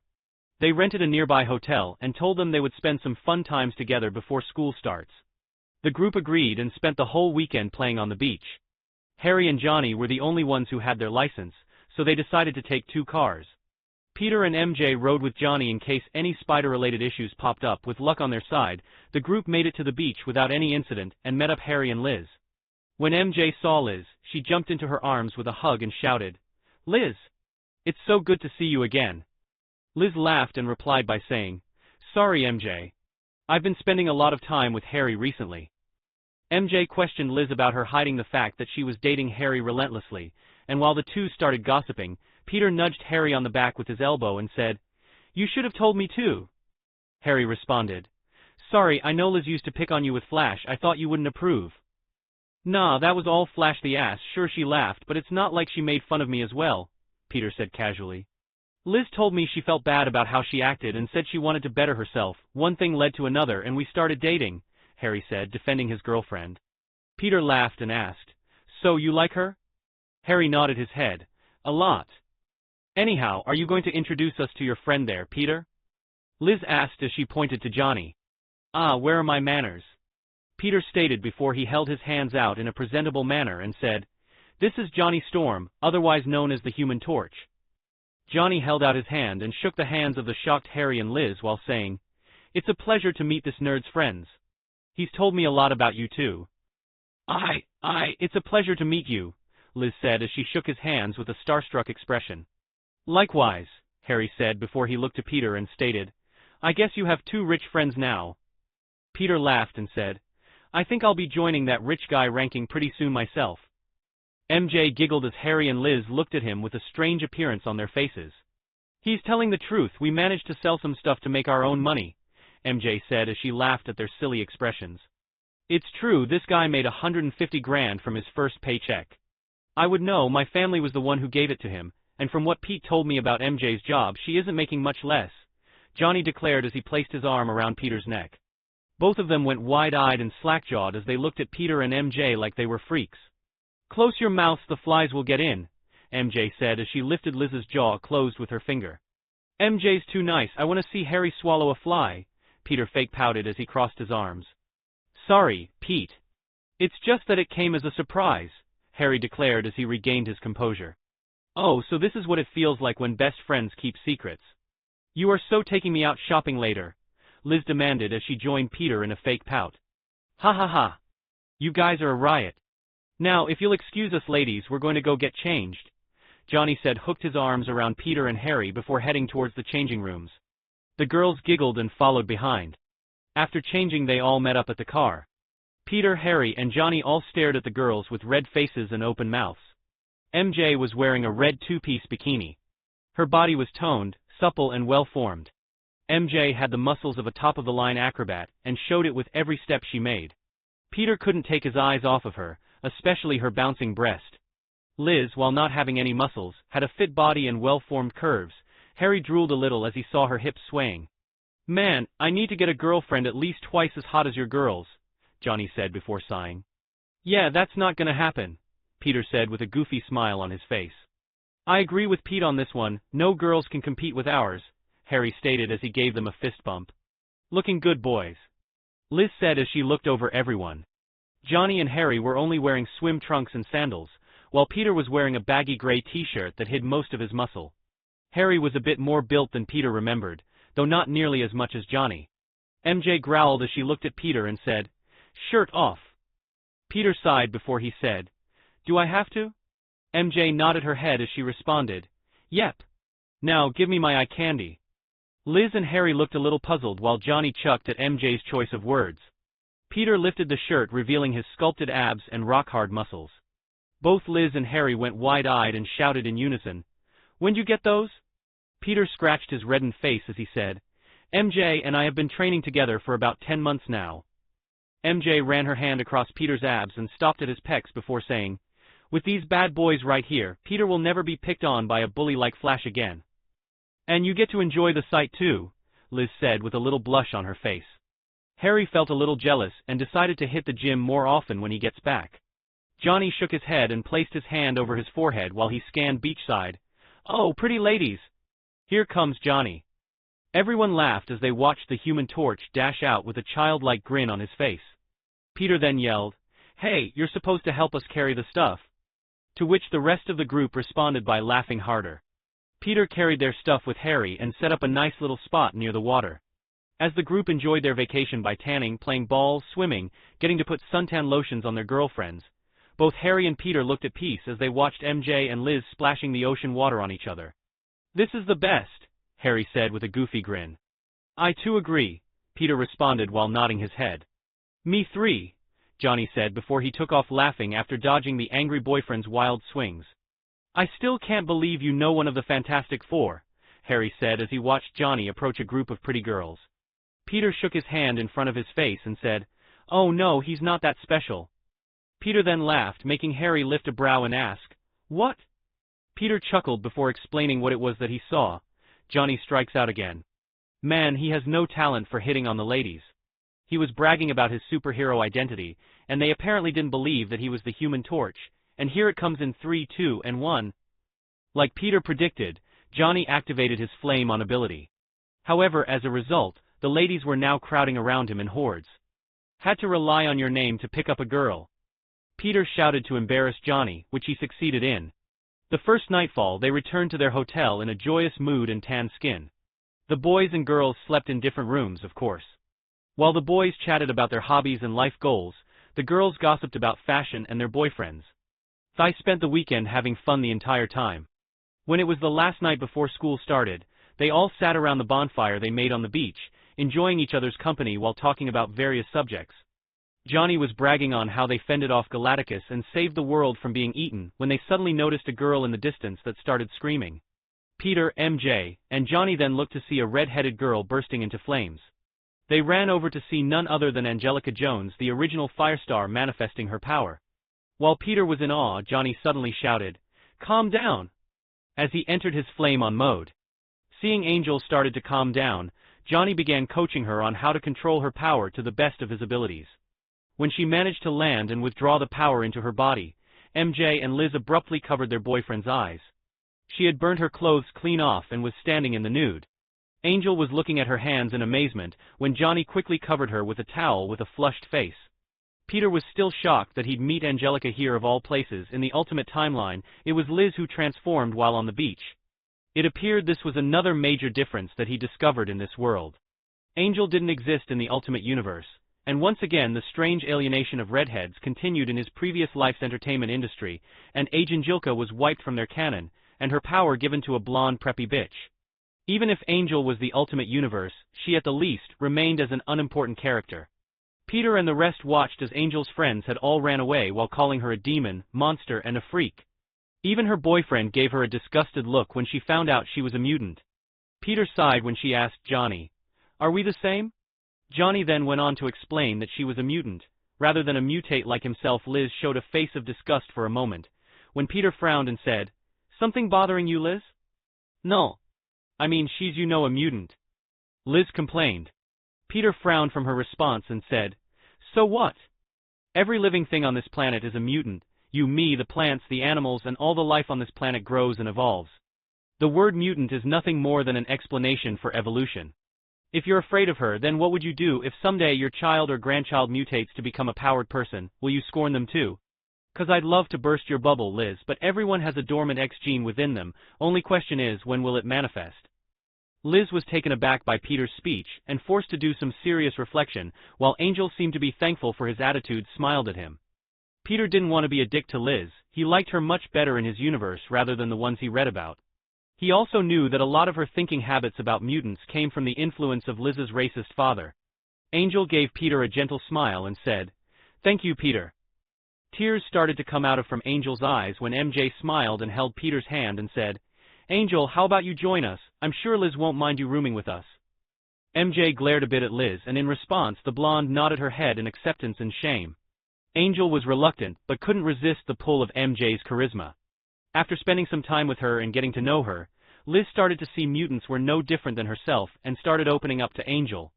Johnny was making googly eyes at her all night, which left Peter and Harry laughing as they teased him. Johnny gave Angel his number and address before they went to bed. That night a loud explosion of noise that shook their hotel room and tore off the wall that led to the ladies' bedroom. Peter, Johnny, and Harry heard the noise of the girls shouting in panic and shot out of their beds like bullets. The boys then dashed to their room to see Magneto floating outside the hotel. Peter knew he was in trouble because the two couldn't suit up in front of their friends, and both Johnny and MJ knew it too. Peter gave Johnny a nod and watched as he activated his flame on the form before taking Harry and Liz out of there as quickly as he could. Magneto attempted to stop him. However, Peter and MJ activated their suits before webbing him, flicking their arms, and pulled him towards the ground. Luckily Johnny was moving so fast that his passengers couldn't see their friends turn into superheroes. Just before Magneto hit the sandy beach grounds, he stopped and floated above a small disk of iron sand. Magneto then looked to Peter and MJ before saying, "That's odd, I wasn't expecting more mutants." Max Eisenhart, otherwise known as Eric Lencher, moved his vision to Angel before he held out his hand and said, "I was sent by your father. As a fellow member of the Brotherhood, I promise to take care of you should you ever uncover your powers." "You're not taking her anywhere, Grandpa." "And what's with the red drapes? Getting ready for Christmas?" Peter teased. "Peter, I think that's supposed to be a cape," MJ followed up. Magneto's eyebrow twitched as he controlled a series of scraps and sent them after MJ and Peter to restrain them. However, Johnny had returned and melted them down to slag before it could get near them. "Good job, Johnny. I see you knew that heating a metal past a certain point removes any magnetic properties. See, Sue was wrong about you. You do study," Peter said with an impressed expression. That's right. Of course I knew that." Johnny bragged to cover up his lack of knowledge.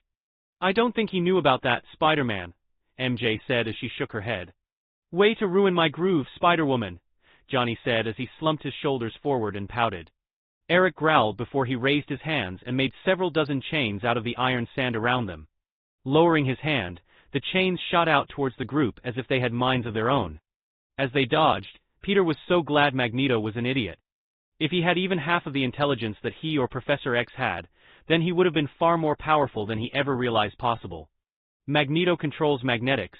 The atoms that exist everywhere are held together by a magnetic field, and if he could manipulate an atom, then he would be like a god. Technically Magneto should be classified as an above Omega level mutant, but his failure to understand his own power was one of the biggest reasons he wasn't classified as such. If he mastered and fully understood it, the only beings that would be a match for him would have to be on the same level as Owen Reese, also known as Molecule Man. If there was one power Peter wanted to copy, it would be the one owned by Magneto. Peter stared down the villain and managed to rein in his emotions. Right now he couldn't even get close to him, much less subdue him and steal his power. Suddenly Johnny shouted, "Hey, Caped Badly. What if she doesn't want to go with you? Will you just leave already?" "Johnny, what is the Brotherhood of Mutants?" Angel asked with a curious expression. She had thought her father dead and knew nothing of his past. MJ sighed before she answered by explaining, "I've heard of the Brotherhood of Mutants. They're a group dedicated to the cause of mutant superiority over humans. Throughout its various incarnations, the Brotherhood's agenda gravitated towards either subjugating the human race to the will of mutants or eradicating humanity altogether." Peter grabbed his chin and said, "So they're modern-day Nazis." Magneto looked like he was about to pop when he shouted, "We are not Nazis." Peter looked back at Eric and shouted, "Explain how you're not a Nazi. If any of what she says is true, then I completely disagree with you. Humans are humans, no matter the mutation or emerging power. A single change in our biology isn't the only thing that makes us the same species. You say you want to enslave mankind because you view all mutants as a superior species. Hitler thought the same thing about blonde-haired, blue-eyed people. You want to kill simply because some people are lacking the X gene. Well, I hate to break it to you, Gestapo, the Nazi party thought the same thing about the Jewish. Face it, Magneto, you're a modern-day Nazi, and a hypocrite too if you think otherwise. The ground beneath them started to shake, achieving what Peter wanted to do, pissing him off so much that Zyver could locate them. Causing a small tremor like this was sure to alert the X-Men to what was going on. Chapter 21, Issue 21, Avengers Initiative Part 3. Peter and MJ shot out a line of concrete webbing as they jumped around. Magneto used sharp blades of metal shrapnel to slice their webs to shreds, but that didn't deter either Peter or MJ as they sent out their web lines to tag him again. Eric raised his hand and blocked the incoming webs with a wall of iron sand and sent the wave of that very same sand towards the heroes. Johnny shot off a blaze of white-hot fire that melted the steel around him. However, Magneto learned from his past mistake and kept the metals from overheating and losing their magnetic properties. Now, the trio of heroes had molten pieces of slag chasing after them. Johnny, stop helping! Peter shouted in an annoyed tone. Relax, I got this, Johnny said, starting to cool the metals by absorbing the heat. Magneto took this opportunity to forge the metals into tempered steel swords that started chopping away and stabbing at them. Johnny, stop helping! MJ shouted with a frustrated expression. Fine, Johnny shouted as he stopped messing with the metals and pouted. Peter was aiming to remove Magneto's helmet. Every web shot he aimed was directed towards the vibranium cap, and his persistence was starting to annoy Magneto. While Angel was staring at MJ and Peter, she mumbled with wide eyes, Peter and MJ are Spider-Man and Spider-Woman. Peter shouted in his mind, damn it, I forgot about her. So much for the deny plan. Man, I suck at this whole identity-keeping jig. Magneto suddenly stopped and floated in place before saying, why do you interfere? Just let me take my fellow mutant way. MJ stood by her side as she asked Angel, what do you want to do? Angel looked back at Peter and MJ before she smiled at Johnny and said, I don't want to go.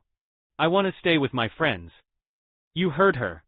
Now be a well-behaved evil mutant hitter and stay here until I say you can leave. Preferably in cuffs.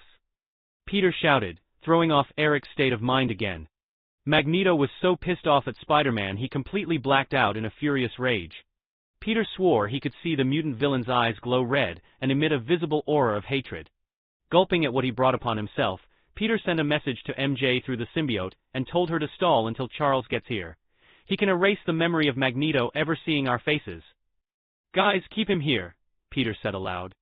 Why do we want him to stay? From what I've seen so far, this guy is kicking our butts. Wouldn't it be better to run? Johnny asked while guarding Angel. He saw our faces, dummy. While you parade your identity like some common sponsorship program, our identities need to stay secret. Our family isn't exactly superpowered, MJ said, flicking Johnny back in the head. Peter sent out his new and improved shockweb technique, using his electrokinesis to power and coat the line of webbing. Magneto tried to block it with a plate of iron, but when the lightning-infused webbing hit, Eric felt himself lose control of the object and frowned as it fell to the ground. What did you just do? Magneto questioned. Electro, wait, that's none of your business. You're the bad guy. Why should I tell you? Peter shouted. He had used an electromagnetic pulse to scramble the frequency of the magnetic field surrounding the metal. Although this trick wouldn't work on a Magneto that better understands his power, for now it was good enough. Peter controlled the magnetic field and returned it to normal. But he wasn't sure if he could keep this up for long. His control was, and practice with his electrokinesis was rather lacking. Think of it like Magneto able to broadcast to one radio channel, and by Peter sending out his own and opposite radio wave, it scrambled and disrupted the overall wave. By repeating this method, the magnetics around the object Magneto tried to control become chaotic and uncontrollable for his current mastery of ferrokinesis. If Magneto did have good enough knowledge of his skill, he could just adjust and return the magnetic field to regain control, but Peter wasn't going to give him the time to figure that out. While he started shooting his lightning webbing and getting closer to Magneto, Peter managed to notice that Johnny was idling. Peter then growled and shouted, Johnny, keep him from flying away. Now I can do something, Johnny asked with a look of surprise. MJ and Peter both shouted as they launched another line of electrified webbing. Johnny, start helping. Johnny, stop helping. Johnny, start helping. Make up your minds already. The Human Torch shouted as he flew into the air and got behind Magneto. Peter slung his webs into the air and decided to go full electro form. His suit suddenly flashed an azure blue color before it glowed like lightning. Peter then shot into the air with an insane burst of speed. At this moment, Peter's new energy form shocked Johnny. He thought back to how Peter used his powers when they were fighting for their lives in the negative zone and said, "Did he copy someone who had a power similar to mine?" Peter shot past him and launched a lightning bolt that exploded into an EMP. Sensing danger, Magneto stood on a piece of metal and used it to launch himself out of the range of Peter's attack. Johnny, however, shot a huge blast of fire at his back. Magneto dogged the attack before he raised his hand and sent a minivan flying at Johnny. Peter flew by and continued to assault Magneto with blasts of electromagnetic pulses, while Mary began shooting her electrified webbing at all the metallic substances surrounding Magneto. Peter grabbed the minivan Magneto was using as a projectile with a quickly webbed net. As the car safely lowered towards the ground, Magneto struggled to lift it back into the air. When the mutant villain was about to break Peter's webbing by stretching toward the sky, MJ jumped on the top of the car while shooting webs around the ground and nearby trees. Spider-Man then thanked MJ as he shot another blast of electricity at Magneto. Magneto grunted before he narrowly avoided the azure blue bolt that ran by the side of his face. Hey, that was somebody's car, and from the looks of it, a soccer mom. What are going to do if they can't drive home? MJ shouted as she was slowly getting the hang of using her electrokinesis. Magneto dodged the trio of heroes' continuous assaults with ease. Every time they got close to landing a hit, Magneto would maneuver or block with a pile of iron sand. What should I care for mundane things as these? Magneto said as he waved his hands, pulling up dozens of cars from the parking lot. Peter growled as both he and MJ webbed them all to the ground, while Johnny shot fire blast at him and shouted, "Seriously, do you think nothing of other people and their problems?" Peter then blasted several E.M.PS in the air, forcing Eric to dodge by gaining higher altitude as he shouted, "Even if you're a mutant, your behavior is simply unacceptable. What if the owner of this vehicle is poor and can't afford a new car? What if they camped out in their car and you just threw their home?" Magneto's hand twitched as he said, "Why should I care for the lives of humans? I only care about mutants." "What if they were mutants?" MJ shouted as she shot her first electric blast. Magneto dodged it and actually hesitated. Peter saw this as a chance and attacked with the best weapon he had at his disposal, his mouth. "Look at what you did to the hotel. Someone put good money to build this, and I don't think their insurance covers mutant terrorist attacks."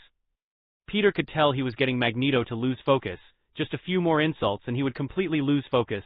"Look, Mutant Hitler, I think we got off on the wrong foot. Couldn't you, well, I don't know, contact her like a normal person?" Magneto's eyes started to grow bloodshot as Peter continued to berate him. "Sorry, I forgot you don't consider yourself normal. So let me rephrase that for you. Couldn't you contact her like a sane and civilized member of the human society? Like, couldn't you have gone to her house and knocked on her door, or even waited for her to come walking out the hotel the next morning and say, 'Hey, I was your old man's friend. Wanna come to join my mutant Nazi group?'" Annoying bug. Magneto had finally lost it. He sent up every piece of metal he could in the area and readied it to be thrown at the trio of heroes. Peter grinned as he moved into position beside MJ and nodded. MJ's eyes widened as she received a telepathic message and nodded back. Peter then flew over to Johnny before saying, "We have to turn his attention out over the ocean and away from the public area." Johnny looked around and nodded his head before the two dashed off over the ocean. Magneto was no longer aware of his surroundings. He was solely focused on Peter when he suddenly shot out thousands of metallic constructs, from smaller pieces of metal shrapnel to entire cars and even a few empty boats. Peter grinned as he and Johnny played defense. Peter was dodging through the tornado of debris by using his spider sense while webbing a massive net to catch all of the objects being thrown at them. "Hey Johnny, this stalker can't take a hint, can he?" Peter shouted as he ran off the surface of a car. Johnny did his best to avoid Magneto's attacks by following behind Peter and joined him in insulting the mutant leader. "Yeah, I get ya, Spider-Man. But you can't reason with a Nazi. Their heads are full of crap," Johnny quipped. "Shut up. Just shut up already," Magneto shouted at the top of his lungs. Peter continued to chide Magneto by saying, "No, maybe he's losing his mental faculties. After all, he is pretty old and is wearing his underpants on the outside. I'll kill you all," Magneto shouted as he unleashed all his power. Suddenly, a web line and a cone of microwave-type fire shot at Magneto's back. The mutant leader tilted his body back and waved his hand. A pile of debris managed to intercept the flames, but not the web that struck his helmet. "Stay on my tail, Johnny." Peter shouted as he let his spider senses guide him through the storm of metal. A burst of light eclipsed the area as Peter switched to his flame-on form and quickly closed the distance between himself and the foe in front of them. Magneto turned around after he glared at the girls. Peter then acted. With a single yank of MJ's hand, she pulled his helmet off while Peter and Johnny slammed their fists into Magneto's face. Magneto shot back into the ocean and tumbled out onto the beach. Before he could act, Magneto suddenly felt his body slowly started to heat up thanks to Angel's microwave pulses. He quickly tried to run away and reform a metal disc to stand on when MJ appeared from behind and sent a burst of electrical webbing at his back. Johnny dashed in front of Magneto and punched him in the face, sending him flying backward. Peter then webbed Magneto's chest and pulled him into the air before slugging him in the jaw. Eric flew back towards the ground and crashed into the sand while Peter slammed into his gut with both of his feet. Eric coughed up a mouthful of air alongside a tooth that Peter's symbiote managed to grab and tuck away. "You think this enough to stop me?" Magneto shouted as he tried to gather his powers. However, when he reached out to the metals surrounding him, he couldn't feel them anymore. "What did you do?" Magneto shouted. "You feel that light electromagnetic current running across your flesh," MJ said as she continued to zap Magneto's back. Peter grinned as he patted Eric's head like he was a child and said, "It's disrupting your ability to control metals. Kind of like a skin-tight Faraday cage." What do you plan on doing me now?" Magneto questioned, still stunned by the fact he got beaten by a group of kids. "Right now, I want you to go to sleep," Peter shouted as he punched Magneto again, and this time he managed to knock him out. With Magneto out cold, Peter ran to his hotel room and grabbed a pair of power suppressant cuffs he had been working on for months now, and returned to place them around Magneto's hands. He really had to thank his little trip to the Renew Your Vows universe's Peter for giving him a pair to study.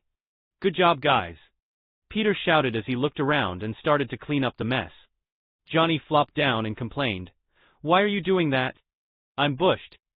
Peter grinned and sent out his symbiote to recover Johnny's stamina before saying, "Now you have no excuse." Johnny grumbled and said, "Sure, and this way you can improve your own power at the same time." "Hey, you get better at controlling your own power as well, so why are you complaining?" Peter shot back. MJ laughed at the boys bickering and started to join when Angel walked up to MJ before asking, "Can your suits really help people learn to control their powers?" MJ nodded her head and said, "Yeah, I haven't tried it out yet though." Realizing she could barely control her powers, Angel looked to MJ with a pleading expression as she asked, "Can I try? I want to help clean up the place too." MJ mulled it over and decided that since Peter could use the flame-on ability, it might be a good idea to help her symbiote overcome its weakness to fire. What MJ didn't know was that by letting Angel wear the symbiote, she was doing more than just helping her master her powers. MJ was also fixing the genetic fault in her mutant genome. Angel's power was a two-way street, a double-edged sword since her ability to control microwaves also gives her cancer. But with the symbiote Spiderling's help, the gene was altered so that she also became immune to the radioactivity her mutant power generates. Peter took the time to make sure he called the X-Men, but after several missed calls, Peter got the message that no one was going to pick up. Boy, I hope the mansion hasn't blown up again," Peter thought as started dragging in the net he made over the ocean. While Peter pulled in all the wreckage, Johnny took care of any repairs that required engine work or intense flames. The spider couple took care of the dents like it was magic. With their super suction power, they could remove any dent. Johnny made that painfully obvious when joked about them making their own dent-removing business. Many citizens who were already alerted to the situation crowded around the group and helped out the heroes. It was mostly the people at the beachside hotel, but even a few neighbors chipped in as well. MJ and Peter continued to patch up what they could with concrete webbing to fix any holes in the road or walls of buildings, and afterward, they used their electrokinesis to pinpoint metals on the beach and place them in a pile for Johnny to melt down and repair where needed. Once they had all the raw materials, Peter and MJ used their symbiotes to rebuild and repair any structural damage done to the surroundings. When everything was said and done, almost 4 hours had passed. The place wasn't perfect, but it was close to it. When Magneto woke up, he felt that his powers had disappeared before he shouted, "What did you do?" "Relax, your powers are only sealed temporarily. I can't have you remembering our faces. Once Charles arrives and wipes that image from your mind, we'll be on our way," Peter said before sighing in disappointment. "I see. So, I really lost this time," Magneto lamented. "All that power and such misplaced usage on responsibility. If you tried to do something creative with your powers, you'd be capable of incredible things. Did you know you could leave this planet to terraform Mars and other similar planets with your power? You could build entire cities, help create a positive image for mutants, and even make your own resources. If you really cared for mutants, you could have run away and made another home far from any normal person. Somewhere no one could harm another mutant again, Peter explained as he thought of a certain what-if scenario from his previous life. Magneto was stunned. He never thought of using his power to terraform an entire planet, but after hearing that all it would take was for him to magnetically charge certain metals around the core of Mars, he would have created his own utopia, where war wasn't needed. Magneto, I know somehow, some way you'll escape wherever they imprison you because you're powerful, far stronger than you realized. Everything in reality is made with atoms, and every single one of these atoms is held together by magnetic fields. You could do far more than terraform a world. With the right application of your power, you could create a world of your own. A paradise just for you and your kin. Peter continued to lecture the villain. Magneto was making quite the face, confusion, regret, and disappointment in himself when Peter said, "But what did you do with all that power? You chose to abuse it, bring harm to others, and ruin innocent lives. You've become so set in your ways that you are blind to any other possibilities, and all the suffering you inflict upon others." Peter said this one last thing to Magneto before they finally heard the sound of the Blackbird jet approaching. "Listen, Magneto, a non-powered mutant human that you hate so much, who is also my parent, lives by a certain code I chose to live by myself. A code I hope that every human can live by someday. With great power comes great responsibility. Although it's just a simplified quote from the French Enlightenment writer Voltaire, it rings true to its statement." Magneto couldn't believe he was being lectured by a kid when a group of the X-Men showed up expecting the worst-case scenario. There was Wolverine, Cyclops, Jean, Gambit, Rogue, and Nightcrawler. Everyone was geared up and ready to fight. However, to their surprise, Magneto had already been defeated, and the place had been cleaned up. Peter waved his hands. "Hi guys, what took you so long?" Jean walked over to Peter and said, "Your minds, I can't read them, it's like a wall has been put up. I can't even see your mental barrier anymore." "We got our suits upgraded," Peter stated as he pointed to his head and continued by asking, "Can you do us a favor? I don't care if you let him keep the memories of our meeting, fighting, and talking. But can you scrub the image of our real faces from his mind? If that's too much to ask, could you blur it or put a mosaic over it?" Jean smiled and said, "I think Professor could do something like that. But, did you really take out Magneto?" Peter looked around to the rest of the group. "The four of us did together. Go Team Spidey." "Oh, we are so not calling ourselves that," Johnny and Angel shouted. "Okay, then you got anything better?" MJ and Peter stood side by side and crossed their arms. "Stormtroopers!" Johnny exclaimed. Angel and the rest looked at him with a bland expression before saying, "That's taken." "How about the Amazing Friends?" Angel said with a beaming smile on her face. "How about the Amazing Spider-Friends?" MJ said, making them laugh. "So Fire Girl decided on a superhero name yet?" Peter asked with a curious expression. Angel nodded her head before she answered, "I'm thinking Firestar." The X-Men look at them like, "These are the kids who beat Magneto? Are you kidding me?" Peter saw Rogue checking Magneto's body. "How come he's so compliment? What's the matter, Magneto? I thought you'd be raising hell." Magneto rolled his eyes and looked away from the party of heroes. Peter then turned to Rogue and said, "Those cuffs he's got on are a gift. If you can figure out how they work, you can find a way to suppress your ability just by wearing an accessory. I could make you one, but Hank can easily replicate it." Rouge's jaw dropped as she looked to Magneto, who couldn't use his powers. "Is it true? Are these cuffs really suppressing his mutant gene?" "Yep, it's true," MJ confirmed as she put one around Rouge and gave her a hug. Rouge was surprised by the skin-to-skin contact before she began to cry. She didn't have to give up her powers, and now she had a way of controlling it. After chatting with the X-Men and watching them load Magneto onto the Blackbird, Peter then smiled under his mask and webbed into their rooms before grabbing their baggage. Once he returned to everyone's side, Spider-Man joking panted and said, "I'm exhausted. Johnny, lead us to where our friends are, let's go home." Johnny picked Peter up by his hand and Angel carried MJ. They flew away. After they got out of view, they undid their outfits and reunited with their friends. Johnny had placed them in the nearest town, and they spent the whole night worrying about their friends. Liz and Harry thanked Johnny and Angel for saving her best friends by hugging him. "Nah. It's my job to save normies like these two," Johnny said as he gave his superpowered friends a wink. "Car jockey," Peter said, sticking his tongue out at Johnny. "Nerd," Johnny replied. The two bumped heads when Johnny stated, "You are so gonna get your butt hooped on M.C. the next time you visit the Baxter building. Please, your game is still too weak to defeat me. I'm undefeated in Mario Kart. Not even Reed's flexible fingers can touch my record time." Peter flipped off Johnny. After seeing them loosen up, Liz actually laughed. "How can you two act like this after what happened today?" Peter and Johnny smiled. "Well, Pete's been to our place before and he's experienced what it's like to have a superhero as a best friend. So, explosive situations like the one we just experienced are the norm for him." MJ smiled and said, "And we were saved by Spiderman once." Liz and Harry looked at them and said back in unison, "You too." Peter pulled out his phone and showed a picture of the Otherworld Spider fam waving with them and the rest of their family. The two thought it was a little strange that they seemed bigger than what they remembered, but attributed that to the stress they were under when they were getting mugged. "How come you didn't tell me?" Liz and Harry shouted. "We could ask you the same thing, we knew that you guys were dating for a while," Peter and MJ responded. "You guys already knew?" Harry said, looked a bit ashamed. "We saw you two while we were on a date," MJ replied. "How come you didn't say anything?" Liz asked. "Because we figured you'd two tell us when you were ready," Peter answered with a smile on his face.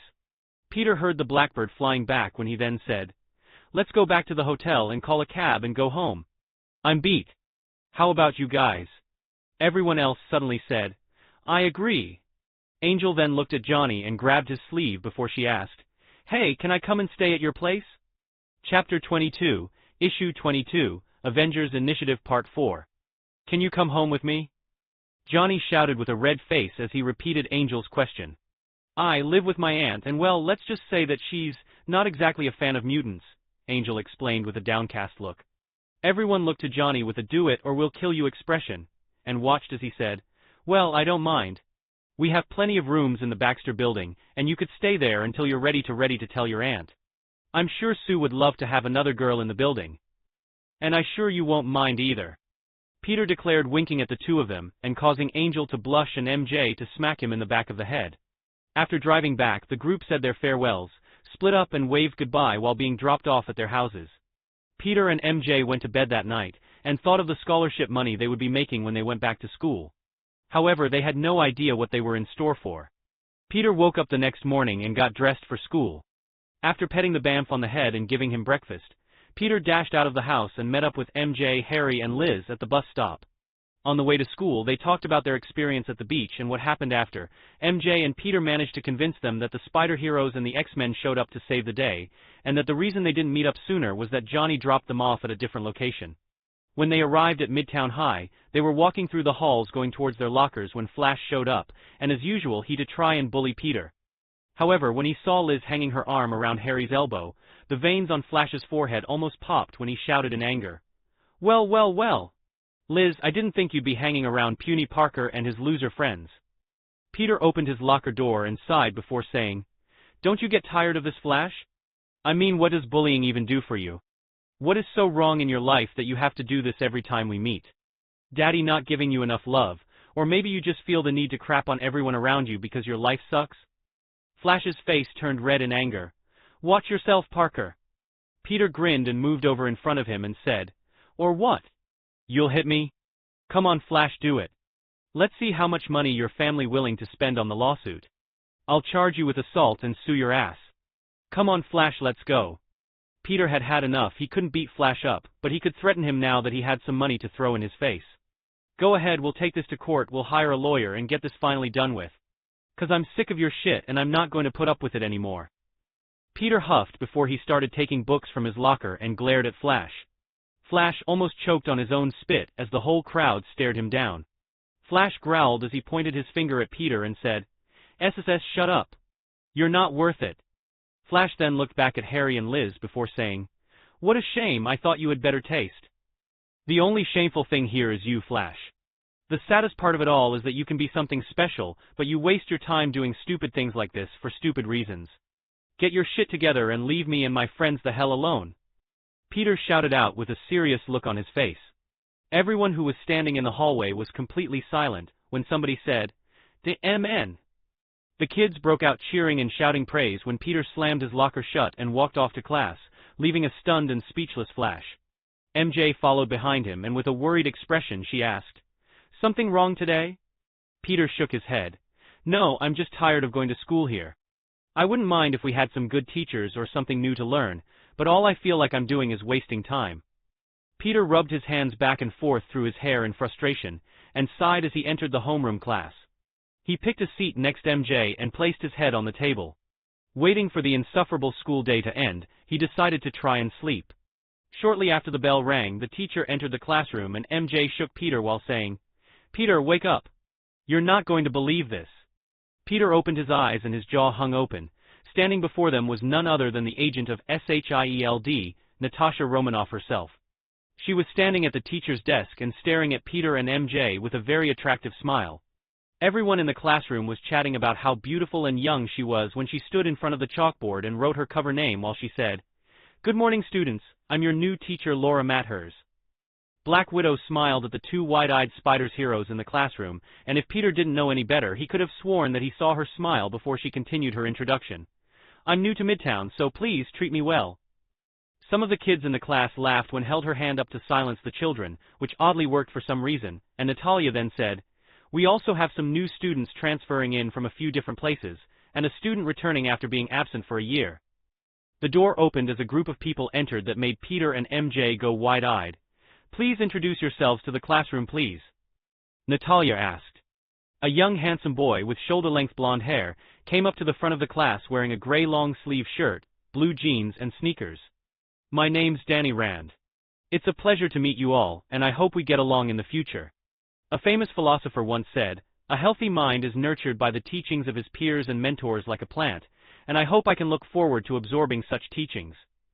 A few guys called him weird and mean names, and a lot of the girls were staring at his looks and body while drooling. The jealousy from the men in the class was really focused on him.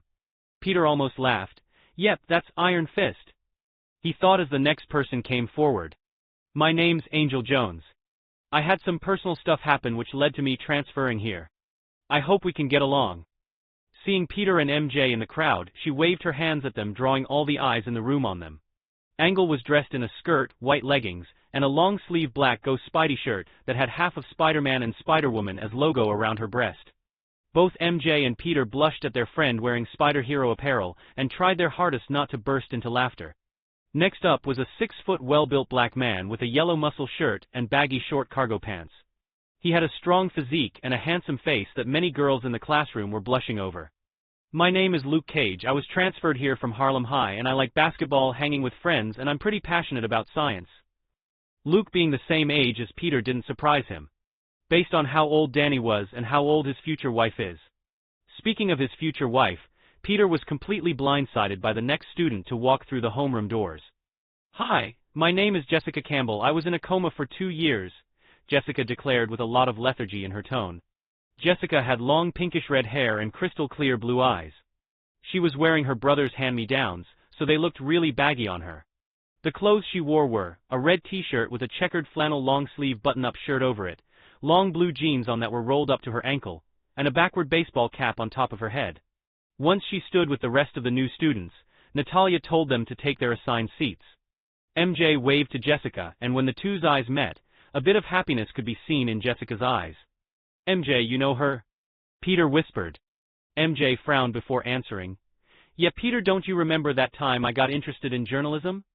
Peter nodded his head and noticed that a girl that looked a bit like Jessica did exist in his memories. However, that girl had short black hair, was constantly covered in gothic attire and thick makeup. Suddenly, the image he had in his mind slowly merged into the girl he saw today. Peter had no idea that the girl MJ constantly called Belle was actually Jessica Campbell. She was the president of the school journalism club, and she went through many different looks during their junior high years. "That's Belle. Oh wow, I feel like crap. I'm a bad friend," Peter almost shouted. Jessica walked up to them and said, "Hey, been a while, Red." She tried to smile, but Peter could still see her trying to cope with her loss over her parents' death. For her brother, their parents been dead for over 2 years, but for her who just woke up a few days ago, it was still new. Jessica sat down next to her. The two started talking for a bit. When class started, Peter sent a message to MJ through the symbiote. "Hey, do you know Jessica's brother?" MJ looked at Peter and sent back her answer. "No, he was in college that was out of state when Jess and I became friends, so I never got to meet him. Hell, I didn't want to meet him either." He was the one who made it so the hospital wouldn't accept visitors other than direct family. Belle said that she didn't get along with her brother because he had issues with their mother. I guess the tension between the siblings was so bad that Belle never even told me his name. Peter believed that there was more to why Phil had chosen to do what he did when he suddenly idea as he thought. Someone with a grudge against their parents maybe? He was trying to keep her safe from someone or something. Not to mention his change from Campbell to Jones. Looks like Spidey Detective should investigate this case. Angel ran over to Peter and MJ, giving them a hug and introducing herself to Jessica. Flash, who was sitting in the back, dropped his jaw and thought, how come Puny Parker always has such beautiful women surrounding him? Angel sat down across from Peter and MJ and told them what happened after Johnny brought her home. Sue, because of being a few months into her pregnancy, acted very irrational towards Johnny when asked if she could live with them. Sue thought he did something unbecoming to her and begged for her not press charges. To which Angel replied by laughing before she cleared up the situation. After showing them her powers and telling them what happened, they gladly let her live with them. Of course, Sue made sure to give her the room across from hers and read. Reed was very interested in her powers and began studying her abilities. Angel didn't mind because she wanted to know more about her own power as well. With Sue helping him, the fantastic couple managed to discover information on her powers in great detail, and even gave her an unstable molecule suit, so she wouldn't have to worry about running around naked after using her fire form. Luke Cage and Danny sat next to each other, began talking. It appears that they are already good friends. Maybe they met up before this? Peter thought. He then turned to Jessica and said, Hey Belle. It's been a while.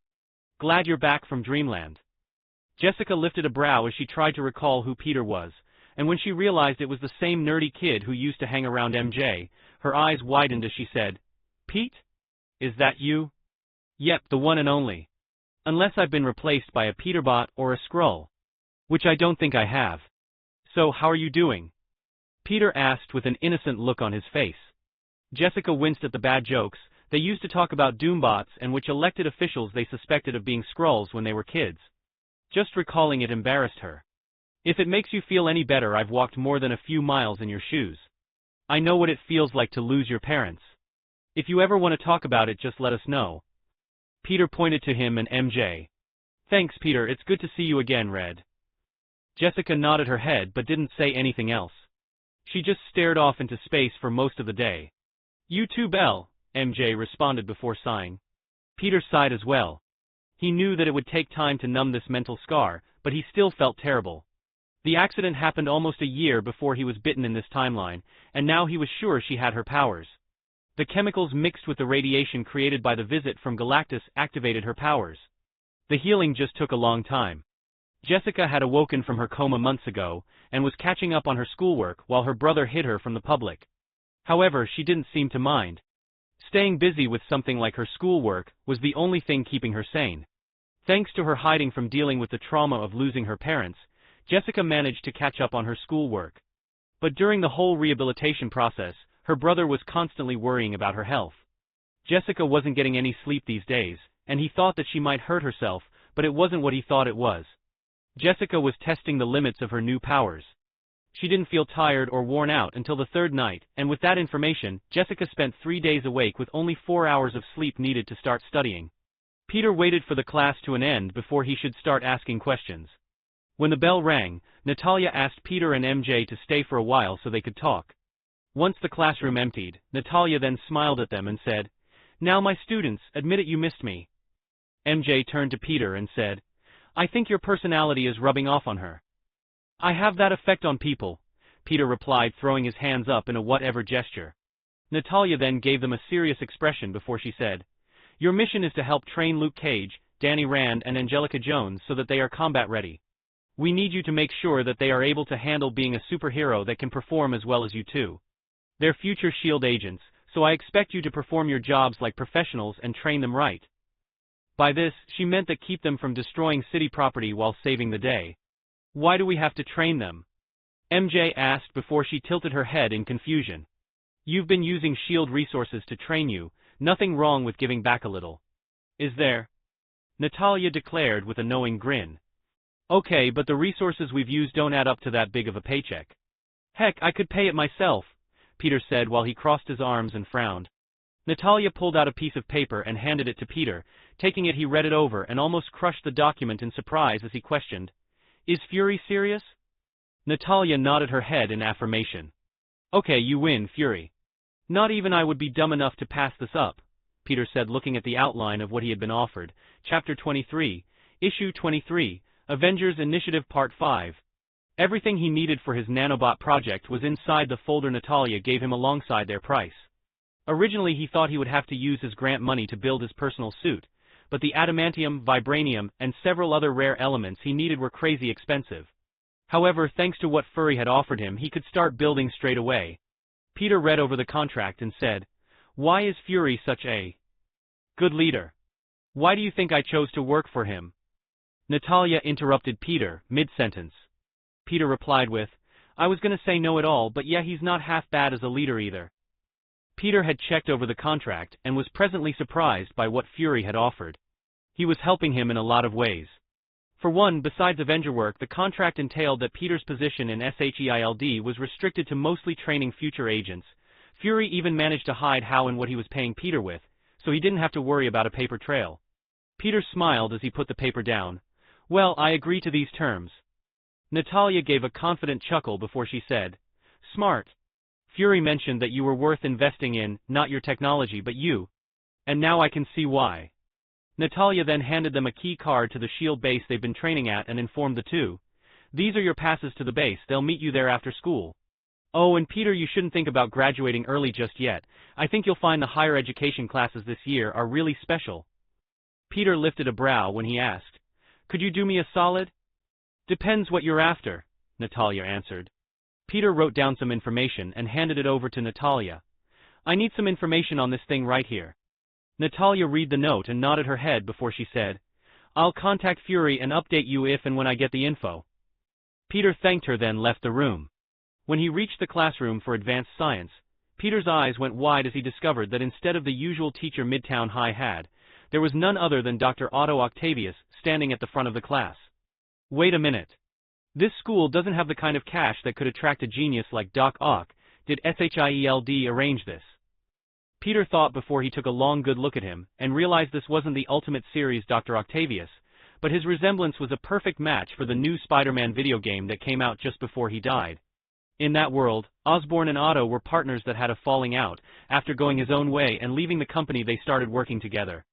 That version of him started surviving off of grants and projects from random conglomerates. To help Peter out a little, SHIELD offered him a big paycheck to teach at a Midtown high school. At first, Otto thought something was strange about the deal, but after his lawyer went over the contract with him, and neither of them discovered anything of the ordinary, he decided to take the deal. Oh God, please don't end up as a villain in this world. Peter thought before he gulped and took a seat beside MJ. Looking around the room, Peter noticed that Angel was in the Genius Program class as well. Peter didn't know it yet, but this universe's Angel was a very bright student in her own right. There were only a few other kids in the classroom that met the standard for geniuses of their age, but Peter didn't really care about that. He was looking forward to learning from a brilliant mind like Dr. Octavius. Even though he was a villain in most of the comics, he was considered to be one of the most intelligent people on the planet.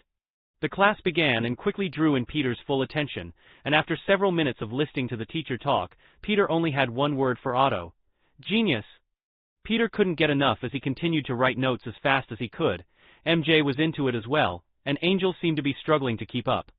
Otto was informing the class about neural pathways and how to connect them to mechanical devices. He even discussed the development of his famous psionic metal. This wondrous element could allow one to program metals to respond to human brain waves. He hadn't figured it out yet, but he already picked a name for it: ferrokintinum. Ferrous, kinetic, titanium alloy. Looking at the formula, Peter felt an explosion going off in his head as new ideas for his inventions kept expanding. The next class surprised him as well, because it was Curtis Connors teaching his class. Luke was in this class as well. Doc Ock and now the Lizard. What's next? The Green Goblin teaching home economics? Peter thought as he sat down in his seat. He saw that the Curtis was indeed missing an arm, but showed no signs of reptilian behavior. Like the previous class, Peter found Connors' teachings to be amazing. The entire time Peter stayed in a fascinated state, he couldn't help but enjoy what he was learning. As a previous geneticist, Peter was deeply interested in this class. He even managed to use some of his research from his past to help and surprise Curtis. The most interesting thing they discussed was a .I-operated CRISPR, targeted genome editing, which would become a whole new era in molecular biology. The development of efficient and reliable ways to make precise targeted changes to the genome of living cells is a long-standing goal for biomedical researchers, and from the looks of it, Curtis had almost perfected the art. However, it was missing many things and was looking to be more trouble than helpful. Peter thought of his nanobots that would work in a similar form. The thing he was building was a mechanical version of what his symbiote was capable of. If they could figure this out, they could effectively cure cancer and even regrow limbs by altering their genetic code. Peter smiled as he began compiling his notes while thinking, New U Technologies is a place I definitely need to look at in the future. New U Technologies was the place where they perfected cloning technology, and was the most advanced genetic lab in the USA. It was also the home base of one of Spider-Man's most deadly and fearsome foes, the Jackal. His next few classes were also at college and university level, so it only made him happier to discover that the stuff he was learning could be put to use almost right away. It appeared Peter's sense of boredom and feeling of wasting his time at this school had really come to an end. After school, instead of directly heading over to the S.H.I.E.L.D. base, Peter told MJ they were going to follow Jessica for a while. MJ looked puzzled when Peter mentioned, I think that her parents' death wasn't an accident. The things you mentioned about her brother sound like he was trying to protect her. Do you think she's in trouble? MJ asked with a worried expression. I don't know, that's why we're following her, Peter answered as they ducked into an alleyway before they jumped out the other side in costume. As they swung from building to building, Peter and Mary Jane watched over Jessica's every move. When they noticed her duck into an alleyway, MJ's jaw dropped as she saw Jessica jump up and fly towards the Brooklyn Bridge. Jessica was screaming as if she couldn't control it while saying, I'm so stupid. Needless to say, Peter and MJ immediately made their move. The two webbed out and tried to catch up with her, and as they swung at full speed, the two spider heroes noticed that Jessica was heading straight towards the Brooklyn River. Just before she fell in, Peter managed to web up her ankle and say, Whoa there! Need a hand? Hanging on his web, MJ couldn't help but laugh at the fact that Jessica looked like a kite on a string.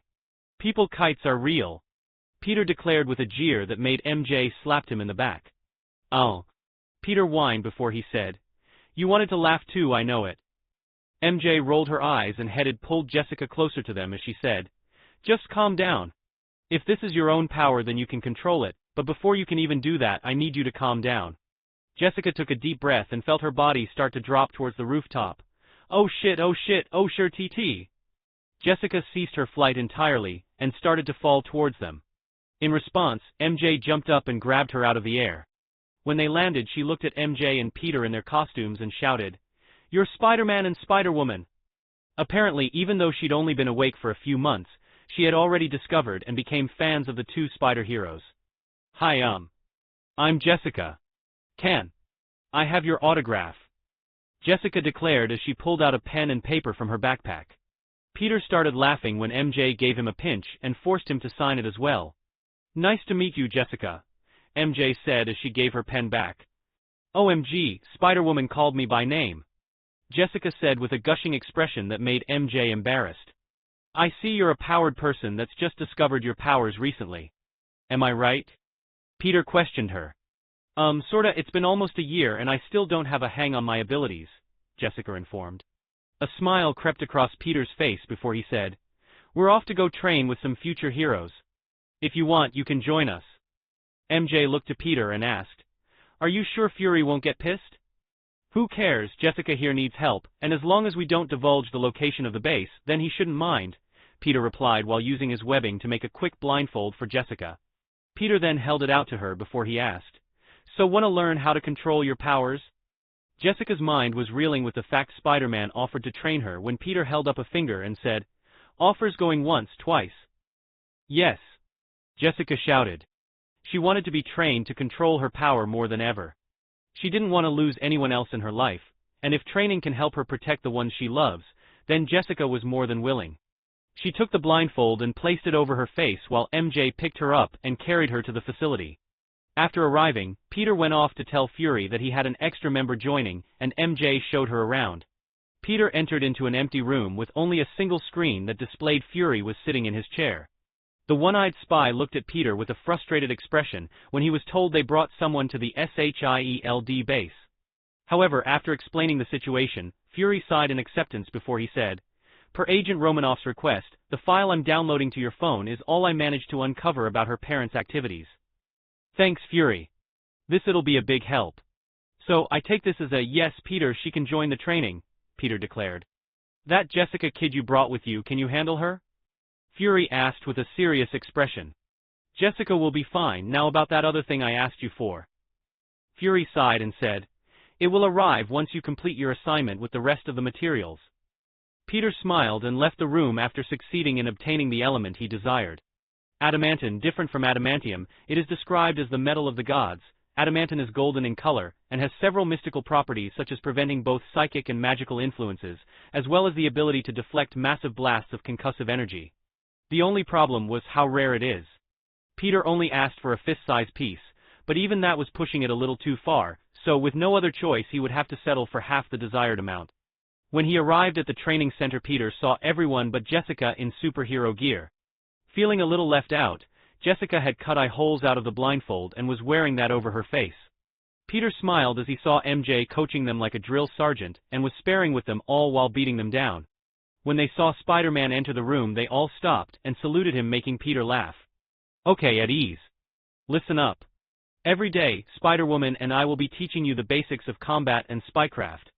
If you already have martial training, good for you, but that doesn't excuse you from the lessons. You still have to take part in learning new martial arts and methods of warfare. If you have powers, I want you to describe them to the best of your capabilities and write down training ideas to help you expand and improve on them. If you're not creative enough to improve, then you must come up with at least 3 effective ways to use your power in a different manner. In other words, homework." Peter pointed to Jessica and said, "She's just discovered her powers, and as you can see, she has no idea what she is capable of." Peter faced the whole group and said, "Tell what your monikers are and give me a brief description of your abilities." "Powerman. Invulnerable skin and super strength. Firestar. I can control radio waves and ignite them. Iron Fist. I can control chi and summon the Iron Fist, which was gained from the strength of an immortal dragon. Jewel. I know I'm strong, fast, and can fly. I don't know how tough I am, but not even a knife can cut my skin. I also heal slowly, but no matter how bad the damage is, I always recover."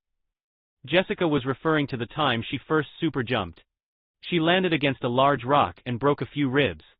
However, after waking up the next day, the bones had mended but remained fractured. It took her a total of 3 days to heal the life-crippling wounds completely. Peter thought of the time that Iron Man and Vision attacked her during the Civil War arc. She had a damaged spine and neck, a detached retina, and a broken nose.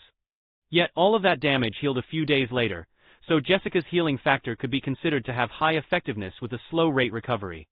Peter then stood forward and said, "Good, now that you know each other a bit better, I'm going to point out all of your weakness." Peter pointed to Powerman and waved his finger at him. "You're up, Powerman. I hope you live to regret this," Luke said as he charged at him. Peter easily dodged and hopped on his shoulders. "You know, it took me a while to think of a way to deal with people like you. There's this villain I fought, he has similar powers to yours. His name is Tombstone. Any relation?" "Not that I'm aware of," Powerman answered as he gripped Peter's legs. Peter quickly placed his hands over Luke's head and said, "So this is the method I came up with to take down thick-skinned foes like you is." Peter shook Powerman's head really fast, rattling his brain for a split second. As his gray matter bounced around his skull, Powerman suddenly felt nauseous before he fell over like a bag of bricks. Chapter 24, Issue 24, Avengers Initiative Part 6. After waking up from his force nap, Powerman saw Peter hovering over him before he held his hand out and lifted Luke off the ground. "In the future, learn to protect your head. The outside of your body may be strong, but there are ways around that. Your homework will be working on defensive martial arts." Luke nodded, rubbing the back of his head, and said, "I didn't think I could be knocked out like that." When Powerman stood back in line with everyone else, Peter pointed to Iron Fist and said, "You're up next." Danny walked forward and bowed. Peter returned the favor when Danny jumped at him and began kicking and punching with every style he knew. Peter dodged effortlessly when suddenly, Danny's fist started glowing gold. Peter responded by charging up his own chi and meeting Danny's fist with his own fist. The room shook, and as the two forces of chi exploded while sending a shockwave of force outward. Danny shot back while Peter appeared to be the clear winner of the battle since he barely moved at all. Chi has many uses, but if you only use it for reinforcement then you are wasting its potential, Peter explained as he walked over to Danny and held his hand, healing the wounds that he inflicted on him. Chi, ki or chi, whatever you want to call it, is the bioelectric energy that surrounds and radiates from every living being. Some people have been able to train themselves to enhance their minds and bodies. It can also be used to heal themselves and others. I heard that immortals have special techniques that defy common sense. Do you not know of any? Peter questioned as he helped Danny back up.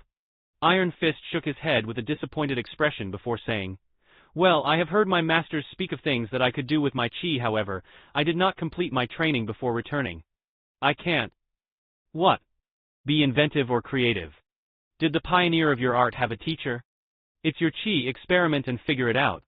Your training will consist of making your own techniques and controlling your chi in various manners. Start with trying to understand just what chi is. Peter scolded the young hero. Danny frowned, realizing what Peter was getting at as he turned his thoughts inward and began to meditate. Peter began writing down a series of training exercises that consisted of mundane actions such as heating food, target practice, and lighting candles. He then turned to Angel and handed over the paper before saying, "Although combat is important, you should train by repeated use of your power. Start with control." Lastly, Peter faced Jessica and said, "I think sparring with Luke would be the best choice for you to get a handle on your powers. Once you discover the limits of your body, you can move on to flight training using the facilities at S.H.I.E.L.D. You all need to better familiarize yourself with the powers you have. Make a game out of it. If you can substitute an everyday action with it, then do so.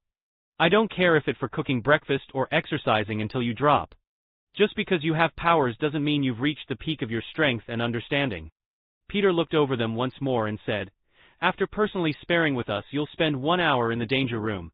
When you finish, you are to report to Agent Romanoff for learning the craftwork of espionage." The Spider Heroes spent the entire hour beating up and instructing the trainees on how to fight with each other.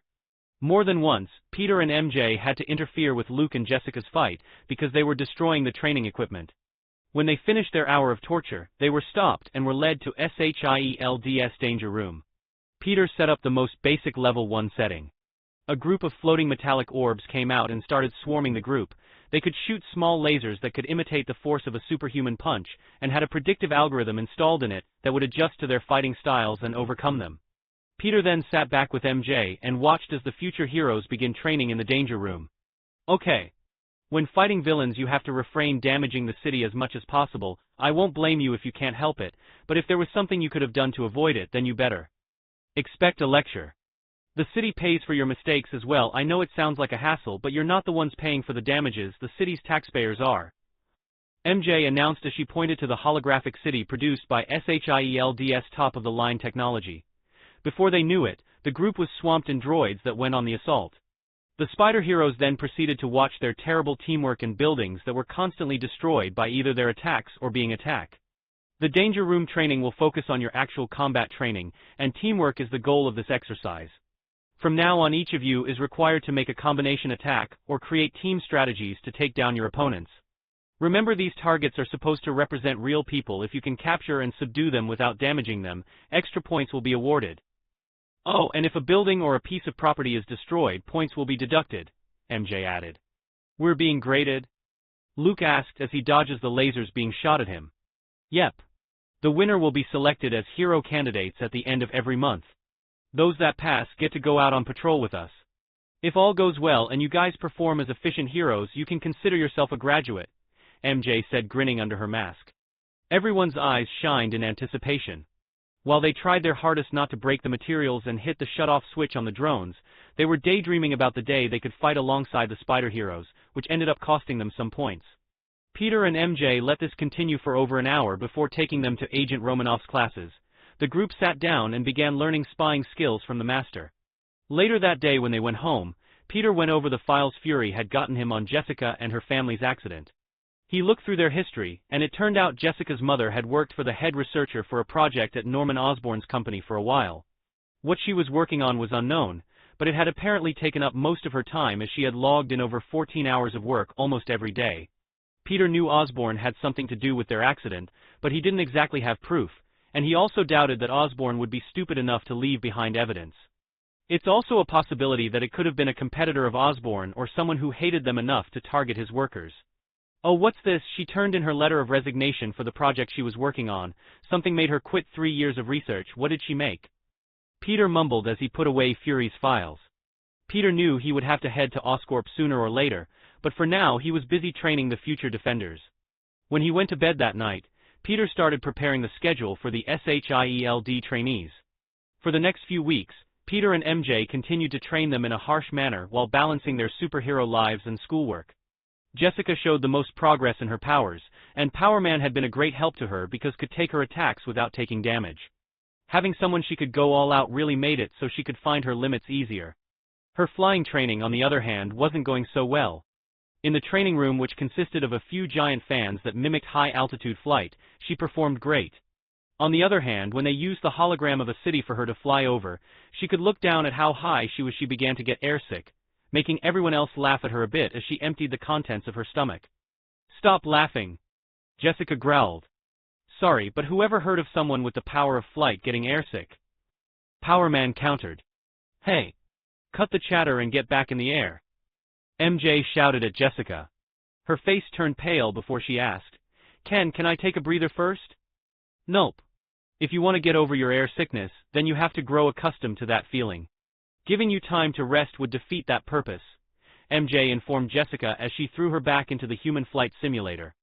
As Power Man laughed, Peter grabbed his shoulder and dragged him towards the sparring ring before saying, "Come on, big guy, we have to work on your CQC."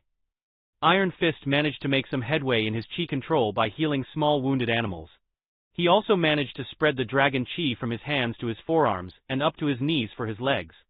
After a few more weeks of training, Peter woke up one morning and saw the calendar and smiled before saying, "Today's MJ's 17th birthday, what should I get her?" Peter thought of the fact his birthday was next week as well. In the original lore, MJ's birthday was a week and a day after the 616 Peter Parker. I guess it's switched around in my world. To think it's already been about a year since I became Spider-Man. I wonder when the invasion will begin. Grah. The BAMF tilted its head with a confused expression. "No, it's true, I really came from another universe altogether. I was reincarnated into this one," Peter explained. "Graha," the BAMF said as he nodded his head in understanding. Peter walked downstairs and had breakfast with May and Ben. After getting his plate, he plucked a pancake off the table and stealthily sent out his symbiote to give the BAMF its share. They had wheat cakes again, Peter's favorite and the BAMF's as well. Since it was the weekend, Peter thought of heading to Reed to get her a present that he'd been saving up for. After a full month and a half of training and raking in the dough from his inventions, Peter had made it through his third paycheck from his patents, making him roughly $10.8 million. MJ's clothing material and brand name had taken off, so she had plenty of money of her own. Buying something for her seemed kind of impractical and pointless. It would be much better to give her something he made by hand, something money couldn't buy. After learning from Reed and his new mentors at school, Peter had decided he was ready to make the unstable particle for MJ's symbiote to absorb. He even made her some new web shooters. The spinnerets on the device were altered so that they could form far more complex structures and switch between the different webbings much quicker. The most personal thing he made came from out of his magnetic training. Thanks to him nabbing a tooth from good old Magneto, Peter managed to copy his X gene and gained his power. However, the ability had proven much harder to use than the other elemental forms he could access. When he used them, he became the living embodiment of lightning and fire, making his understanding of the ability quite good, but Magneto didn't have anything like electromagnetism mode. Peter had to sense the wavelengths with his imagination and mental power. Not to mention that since Peter just started out on this path, his control was rather lacking. However, with enough practice, Peter had managed to learn how to control metals pretty easily. He fashioned a necklace out of a piece of gold he bought, and added a spiderweb design to the surface of the metal before putting a heart pendant with a single small ruby adorned on top of it.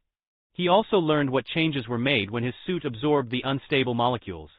Other than gaining an additional boost to heat and cold, it could produce new chemicals to feed the symbiote its main source of sustenance, so chocolate binging was no longer a necessity. After putting the presents away, Peter left and quickly arrived at the Baxter building. With Reed's help, they make a batch of unstable molecules for MJ. Peter made sure to invite Angel and Johnny to MJ's birthday party as well.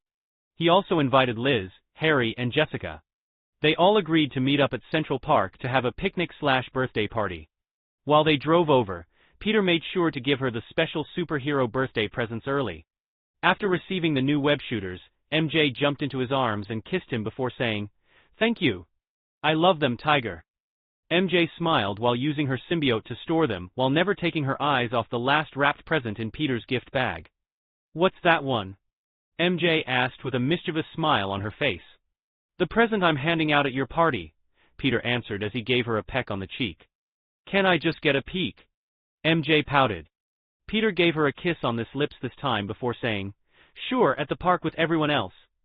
After a few minutes, the taxi driver arrived at the park. Paying the fee, the couple took off and ran off to meet everyone waiting for them. Aunt May, Uncle Ben, MJ's parents, their best friends, and even Luke Cage showed up as well. "Sorry, MJ. I know I didn't ask, but he was my ride," Jessica said as she rubbed the back of her head. MJ smiled and leaned in and whispered, "You brought your boyfriend? Well, I don't mind, introduce us." "He's not my boyfriend," Jessica whispered back with a red face. "Hey, I'm Peter." "So you're Jessica's boyfriend?" Peter introduced himself as he snagged and shook Luke's hand. "Wait, we're not." Both Luke and Jessica shouted at the same time. They then looked at one another and blushed before turning their heads away from each other. "I'm Luke. I'm her ride to and from this party." "I don't mean to intrude, I can leave and wait in the car," Luke said with a stern and strong tone. Peter and MJ laughed and held out her hand before saying, "No, it's cool with me. Any friend of Jessica is a friend of mine. I'm Mary Jane Watson, but you can call me MJ." "So you're the birthday girl, congrats," Luke said as he shook her hand as well. "Peter, are you going to introduce us to your friends?" "Wait a minute, is that Jessica?" Aunt May questioned in surprise. "Auntie May." Jessica hugged Peter's aunt with an elated expression. "Aunt May, you remember Belle, right?" MJ giggled as May stroked the girl's hair. "How could I forget, she was your best friend. I'm so glad she's doing better," Aunt May replied as she pulled Jessica back a bit. Luke then held out his hand and said, "Hello ma'am, I don't mean to intrude, but my name is Luke." "Nonsense, there's plenty to eat. We have a tuna casserole, hamburgers, hot dogs, lasagna, home-fried chicken, coleslaw, and my special baked macaroni," Aunt May declared as she took Jessica and Luke by the wrist and led them over to the large picnic blanket. When Luke smelled the food, he smiled and said, "I think I'm in love with you, ma'am." May waved her hand and bashfully said, "Oh, you silly boy." Before everyone ate, for those that didn't know each other, they were introduced. When they heard that reason Peter was friends with one of the Fantastic Four, he turned to Peter and said, "So you guys are loaded?" Peter and MJ laughed and nodded their heads. "Yeah, but I already have plans for what I'm going to spend the majority of my cash on, and I can easily make more. So money doesn't really mean much to me. It's just another tool made by man," Peter said as he chowed down. "I hear that. It's nice to see you have a good head on your shoulders. Money can turn a man into some awful things," Luke said before taking a bite of everything on his plate.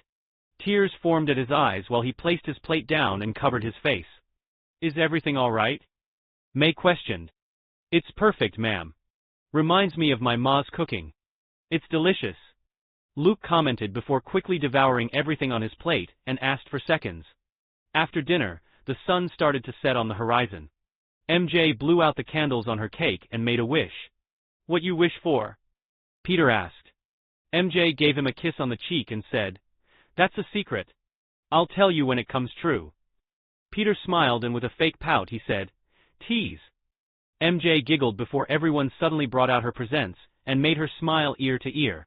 Johnny got her an advanced wrist CPU that would basically take the place of her cell phone. "I heard you like tech, so I had Reed and Sue help me whip this up. I'm surprised you managed to put your focus into anything other than a car-related activity," Peter said with eyes like a dead fish. "Shut it, dweeb," Johnny fired back. MJ smiled and thanked Johnny by saying, "It's okay, Johnny. Lots of people underestimate your intelligence." Peter started laughing louder as Johnny said with a red face, "MJ, that's not a compliment." Angel gave her a new dress that she thought was cute. It was a red shoulder-strap one-piece dress that was actually made from MJ's material. Jessica gave her an old camera that they used to use for their old club and some of their junior high pictures. MJ thanked Jessica and gave her a hug. Aunt May gave her some perfume that she liked and Uncle Ben gave her a jean jacket. Her parents bought her a car and said that she could only take it out once she gets her permit. Johnny blew up in an excited rant and started promising her that he would give it one hell of a tune-up. "Sorry, I didn't bring one, but I promised to for the next one," Luke said after quickly swallowing his mouthful of cake. "Are you sure you're not after my aunt's cooking?" Peter joked. "What can I say? The woman knows her way around the kitchen." "She's already tamed my stomach," Luke said before he laughed. Peter laughed with him and handed over his present. MJ opened it and took out the golden ruby necklace. Holding onto it, she showed an amazed expression before she smiled and said, "It's beautiful, Peter, I love it." Peter smiled as she handed it to him to put on.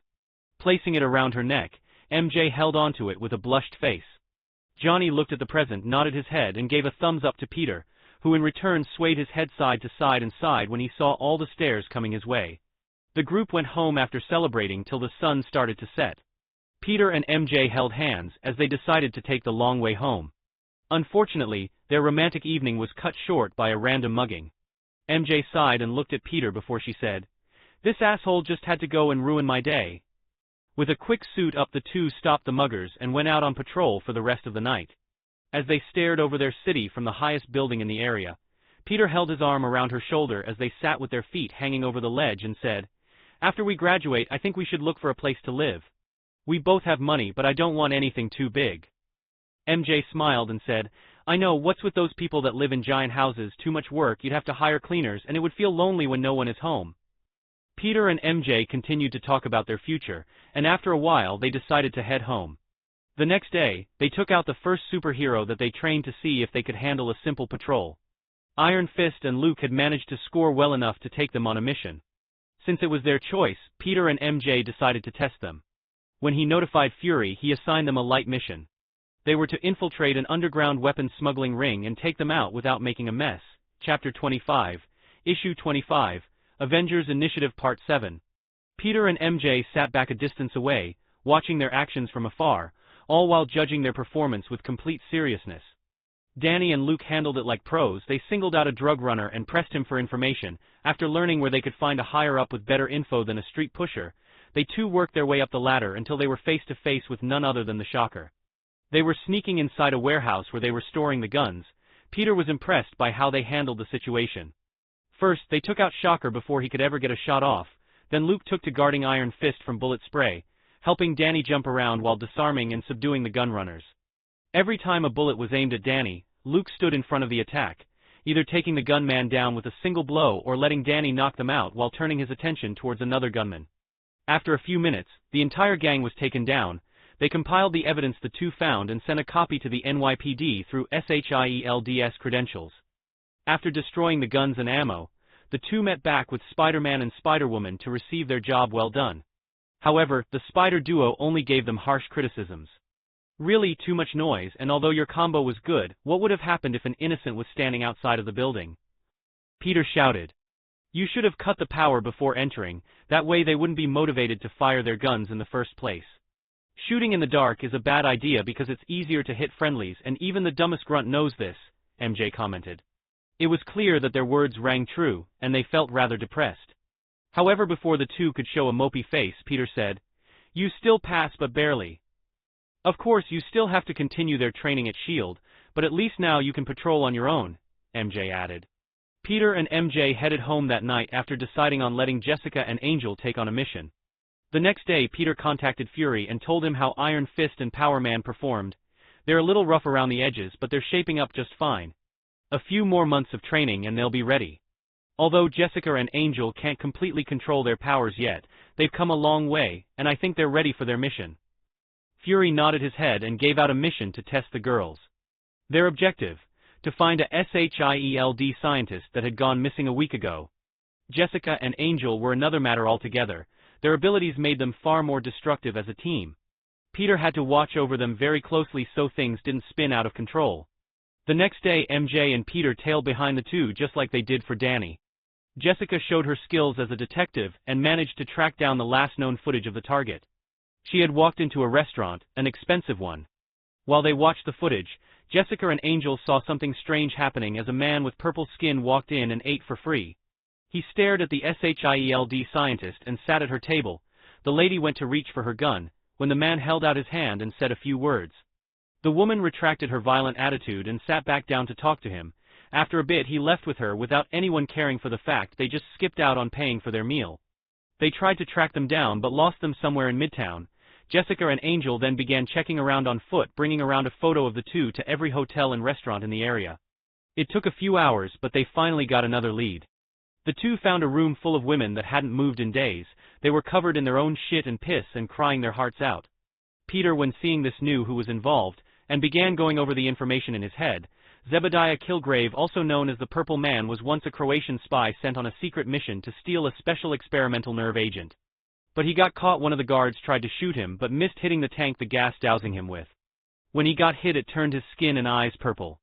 The chemicals gave him the ability to secrete pheromones. Once inhaled by another person, he can control them using through literal verbal commands, making them completely obedient to him. Deciding to interfere slightly, he called Jessica for a review on their mission, and when she finished describing what they saw to him, he made sure to give her the heads up on Kilgrave's ability.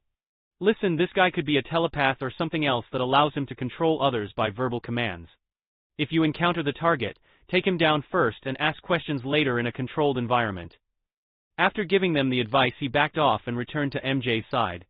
You really think this guy can control others? MJ asked. Peter answered. You heard their report and you saw it with your own eyes. Not every person with mental powers uses them for good, but to control them with words alone. MJ sighed, thinking of all the terrible things this guy must have done. Peter and MJ watched as the girls learned from the victims that he has a place he likes to eat at regularly. Lucky for them, it was at an outdoor restaurant on a high-rise nearby. They flew over to see their target looking terrible. She was in her 30s and slightly overweight. However, it looked like she hadn't bathed in days and took no care of herself. She was being forced to tell Kilgrave everything she knew about SHIELD and her work as one of their scientists. Turns out old Kilgrave was searching for a way to improve his abilities. Peter and MJ wanted to make a move themselves, but they also had to let Jewel and Firestar attempt this solo. Firestar stayed back and powered down. A flying flaming girl attracted too much attention after all.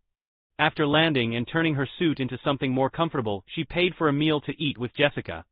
While checking out their target from a distance, they waited for a chance to strike.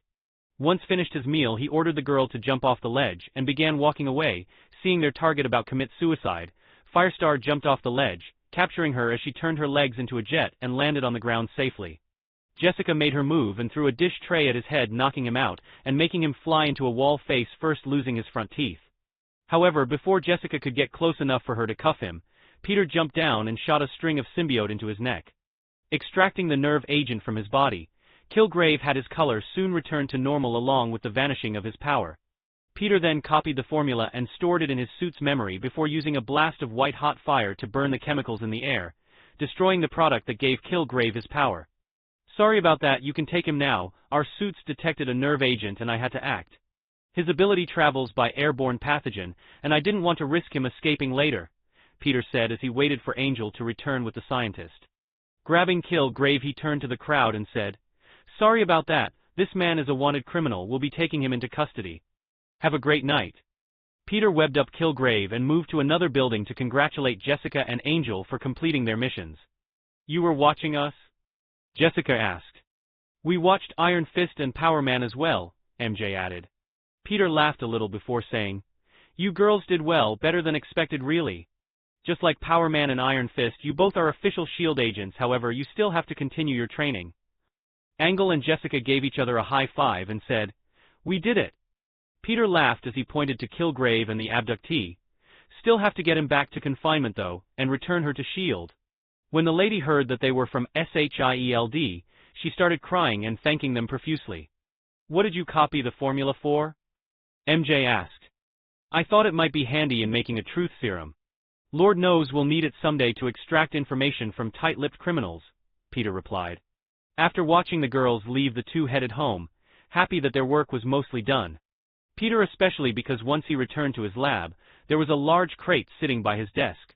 Peter felt like a kid as he opened up to see the ingredients he needed to make his nanobots.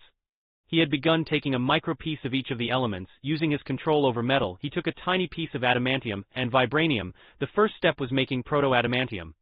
By liquefying the metals, he merged them together on a subatomic level and smiled at the nanobot in the shape of a spider.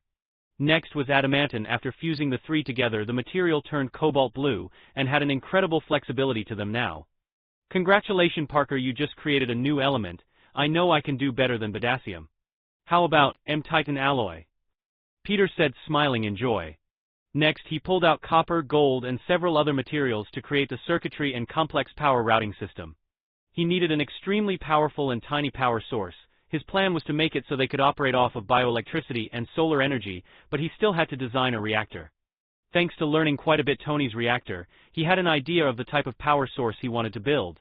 Looking at the nanobot under a microscope, Peter began shaping the material in the form of a complex hypertorus. After placing a ball of nickel-plated neodymium in the center, he sent a small charge of electricity, and used his power to create a magnetic field inside the hypertorus. And now I have my own reactor design. I think I'll call it zero-point reactor. The nanobot circuits lit up, and began humming as the tinny reactor had the pellet rotating around the center of the hypertorus at a crazy speed. He then added shielding to prevent the loss of energy, and to protect it from the damage an EMP could inflict. The most important part was the psionic metal. Otto's biggest problem right now was finding a way to smelt the two metals together into a usable form, but he couldn't get the mixture right or figure out the most appropriate temperature or process to successfully bond the atoms into a stable structure. Peter, however, didn't have to worry about it, as he could directly bypass that by weakening the electromagnetic field surrounding the atoms and softening the metals to merge at room temperature, thus creating a vastly superior form of metal alloy. He also made sure to strip any poisonous elements from the metal to prevent them seeping into his bloodstream. After the alloy hardened, Peter started hardwiring the new psionic metals into the circuitry of the nanobots. This way they could be controlled by thought alone. Peter smiled as he made sure to write down his results. He pinned down the amount of voltage needed to start the nanobots and not fry it, which usually would have taken millions of attempts and countless dollars down the drain to find out. Peter also had a step-by-step method to use a nano 3D printer to replicate the nanobots with less expensive alloys. However, the psionic metal is a must-have, or else the person could be subjected to having their nanobots hacked. The psionic metal had an imprinting effect that would match the host's brainwave pattern, and since no two brainwaves are the exact same, hacking would become impossible. Peter continued to create them until he filled 2 vials. He took up the one he created for himself and merged it with the symbiote. The material fused with the unstable molecules and began making the symbiote gleam like metal. He changed the suit to look like the white 2099, minus the arm blades and the white color. He kept the traditional black, red and blue spider theme, and looked at himself in the mirror. Wow! Peter flexed around and didn't feel the slightest discomfort. He held out his hand and said, "Sword." A long sword made of the same material as the nanobots formed in his hand and made him squeal. Next he created a gun, then a plasma blaster using a larger scale version of his reactor. Even without firing it, he could tell the power output was insane. He grabbed up the vial and decided to hand the other one over to MJ. When Fury suddenly called him, "Kid, I'm activating the Avengers Initiative. Black Widow will be there shortly, help her gather the others." Chapter 26, Issue 26, Avengers Initiative Part 8. Peter was about to rush over to MJ and send her a telepathic message, when suddenly the room filled with a strange red mist. He looked around briefly and saw a white-haired woman wearing a visor and a long red dress with a white spider design on it. "You have to play your cards right, Spider-Man, or the Avengers might not exist at all," Madam Web called out before disappearing as fast as she appeared. "That's it, after this I'm learning magic." Peter didn't like the fact that she could just come and without explaining anything or letting him ask a few questions. But, even with that discomfort, he knew that he was just in front of the mysterious Madam Web. She probably only told me what I needed to hear. Peter sighed as he ran over to MJ's. "You got the message right?" Peter asked. "Yeah. You too?" MJ responded. Meeting outside her window, she saw Peter's new uniform and said, "Damn! That's hot, Tiger." Peter smiled and handed her a vial. "Give this to your symbiote." MJ nodded her head and allowed her symbiote to go through a similar transformation. It looked a bit like Julia Carpenter's black and white Arachne uniform from the Civil War arc, but had a much more high-tech aesthetic appearance to it. Peter gave her a few compliments and quickly filled her in on what the suit can do now. After hearing his detailed explanation, she quickly adjusted into playing with a variety of shapes through the suit's many new functions. The two suddenly received a call from Black Widow. "You guys ready?" Peter and MJ were standing on top of a nearby lamppost and said, "Where are you?" "Look up," Natasha said in response. As they did, they saw a cloaked SHIELD jet open up its drop latch. Peter and MJ jumped up and landed inside the jet without any issues. Natasha saw their new suits and said, "Dig the new outfits." Peter and MJ laughed and said, "So where to?" "I intend to go pick up Bruce Banner, and I need you to meet up with Stark and Scarlet Witch. I'll be dropping you off. After you meet with them, you have to take them to this location, and make sure to read up on the mission files." Peter opened up the documents and realized that it contained all the info they had on Loki, and the location where they would intercept said Norse god, Stuttgart, capital of southwest Germany's Baden-Württemberg state. It is also known as a manufacturing hub, and was storing the iridium he needed to stabilize the portal that would lead the army of Chitauri straight down on New York's head. Peter sighed as he thought of Madame Web's warning, and decided to play this one as close to the plan as possible. Peter and MJ jumped out of the ship, and landed on top of Stark Towers and saw Tony, who was talking with Pepper. The two seemed to be discussing the architecture designs for what would become Avengers Tower. Peter knocked on the window and waved with MJ before she said, "Hey, a tin can. Been a while. Hope you don't mind us dropping in." Peter hopped in through the window and said, "You know that Avengers Initiative that we signed up for? Well, it's time for the Avengers to assemble." Tony lifted a brow. "You too?" They nodded his head and said, "We have to get to Stuttgart. Our target is carrying a very dangerous weapon that can take control of the minds of the person they touch." Peter then handed Stark a file. "What's this?" Tony asked. "Your homework. We have to fly to Germany, and you're the only one we know with a jet right now. You do have a jet, right?" Peter responded. Tony gave him a funny look and said, "Of course I have a jet, fastest one in the world actually." He then took the files and gave Pepper a kiss on the cheek. "See later, babe, duty calls." They boarded the jet, and as Tony finished the file, he couldn't help but look at their suits and inspect them with a curious expression. "Impressive. What is it made of?" "Bioorganic steel." Peter replied, making Tony's jaw drop. "How?" he asked as he pinched the soft metallic surface of the suit, and was surprised as he examined it with his high-tech glasses/scanning equipment. "Nanobot, unstable molecules, and each of them have their own reactor. There are some similarities to my arc reactor, but your design is really ingenious. To make them at this size would allow massive changes to power adaptation, using nickel-plated neodymium to maintain the electromagnetic field. This is revolutionary." Tony's expression was a total nerd, geeking out as he continued rambling on. "The most fascinating thing is the bioorganic structure. Are these linked lattice atomic structures?" Peter pinched his glasses from his face, crushing them as he said, "I think that's enough snooping for you, or should I start calling you the Iron Peeper instead?" Tony laughed as they took their seats and began flying towards their target. Iron Man wasn't joking when he said that he had the fastest jet on Earth, as it only took them 45 minutes to reach their destination halfway across the world. Tony suited up in his Mk.7 armor and opened the hatch to his jet and said, "Can you guys fly?" Peter laughed as they used the symbiote to make a glide suit with thrusters on their hands and feet. "Neat," Tony said as he jumped out. Spiderman and Spider-Woman followed behind. When they appeared over the landing site, they saw Captain America throwing his shield at Loki. Peter and MJ slammed into Loki from the side as Iron Man held his repulsors and several other lethal weapons at Loki's face. "Need a hand, Cap?" Peter said, aiming his web shooters at Loki's face. "Spider-Man, Woman, Stark." Captain America said as he looked around and nodded his head to them, then looking back at a surrendering Loki, he said, "Thanks for the help." Peter and MJ webbed their way to the Quinjet and began heading towards the helicarrier. Peter was feeling anxious because he knew what was about to happen when their spidey senses went off. "Guys, careful, something's going on," MJ shouted. Everyone looked at them when Peter said, "Cap, our spidey senses are going off like fireworks on the 4th of July." A lightning bolt struck out in front of them and made the Quinjet rumble when Captain America noticed a startled look on Loki. "What's that matter, afraid of a little lightning?" To which Loki replied, "I'm not overly fond of what usually follows." A loud thump was heard on the roof when Stark opened the drop hatch and stared out at the sky. With a powerful stomp, Thor shook the ship in flight and threw his hammer towards Tony. As Iron Man went to blast the hammer, Peter webbed him in the back and placed his open hand forward and caught the hammer. Peter slid back and felt every bone in creaking when he stopped. Both Thor and Loki's mouths were wide open. Peter smiled before saying, "Hold still, Asgardian." Thor raised his hand and tried to call back his hammer when Peter felt him being pulled towards him and decided to go with the flow. Activating his thrusters for additional force, Peter tackled Thor out of the ship, making the god of lightning narrowly miss grabbing his hammer before they both went plummeting towards the black forest. On the way down, Peter and Thor exchanged fists at the same time.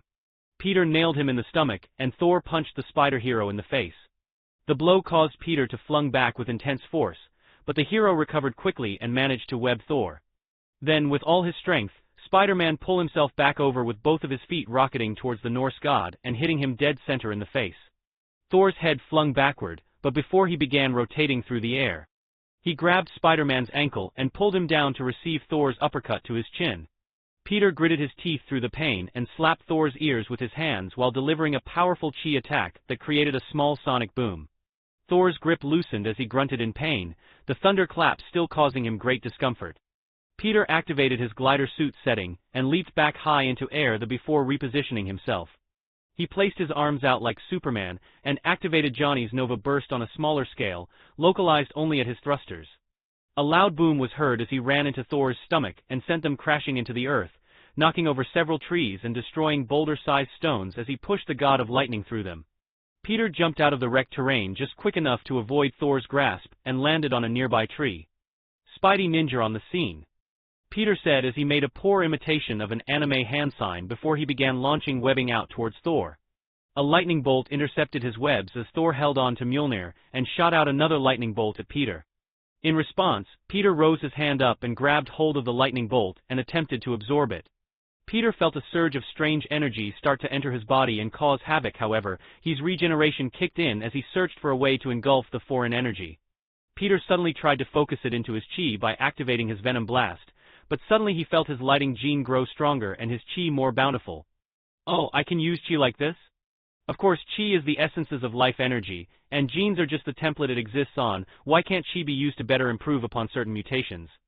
This is going to require a lot of studies. Peter was astonished as he channeled the energy from his enhanced lightning gene into a concentrated rail gun he manifested using his nanobots. A bright red beam shot back at Thor, sending him flying into a nearby hillside. Peter shook his hands and shouted, "This armor is amazing!"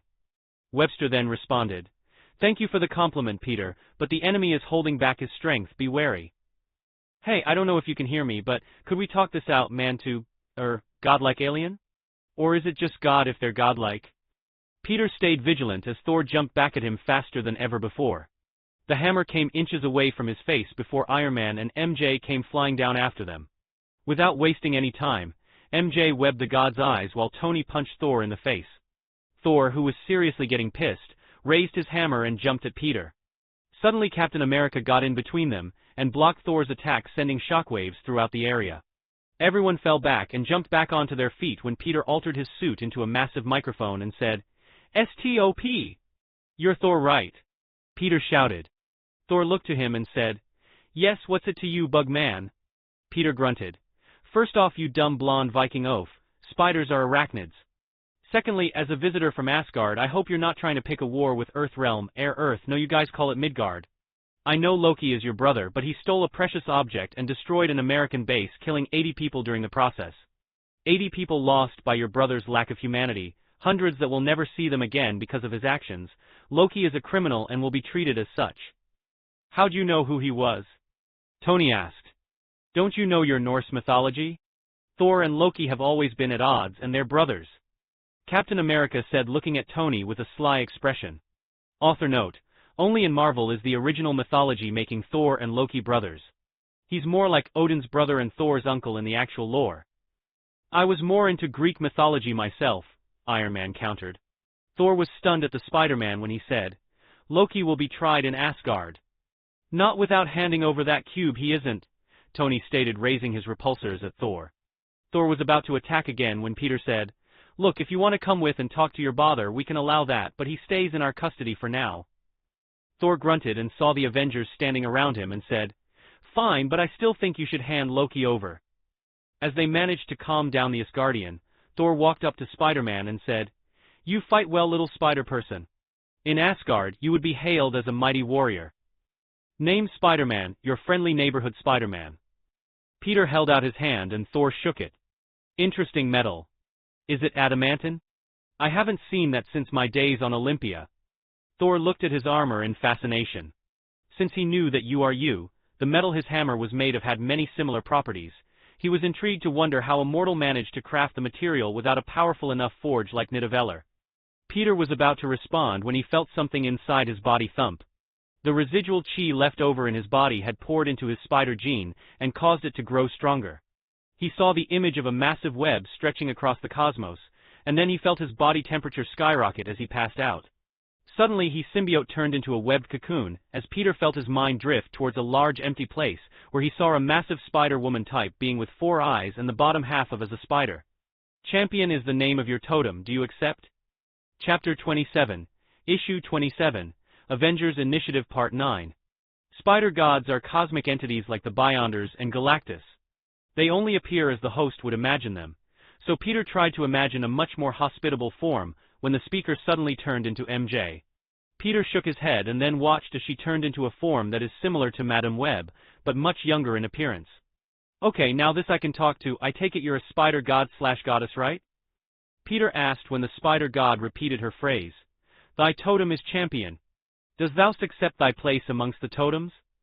Peter thought of the only time a Spider-Man rejected the spider god's aid, and that led to the creation of the monstrosity Poison, the half-human/symbiote hybrid of Peter Parker, and thanks to their role being to protect all life and hold together the different realities, Peter viewed them as extremely benevolent creatures.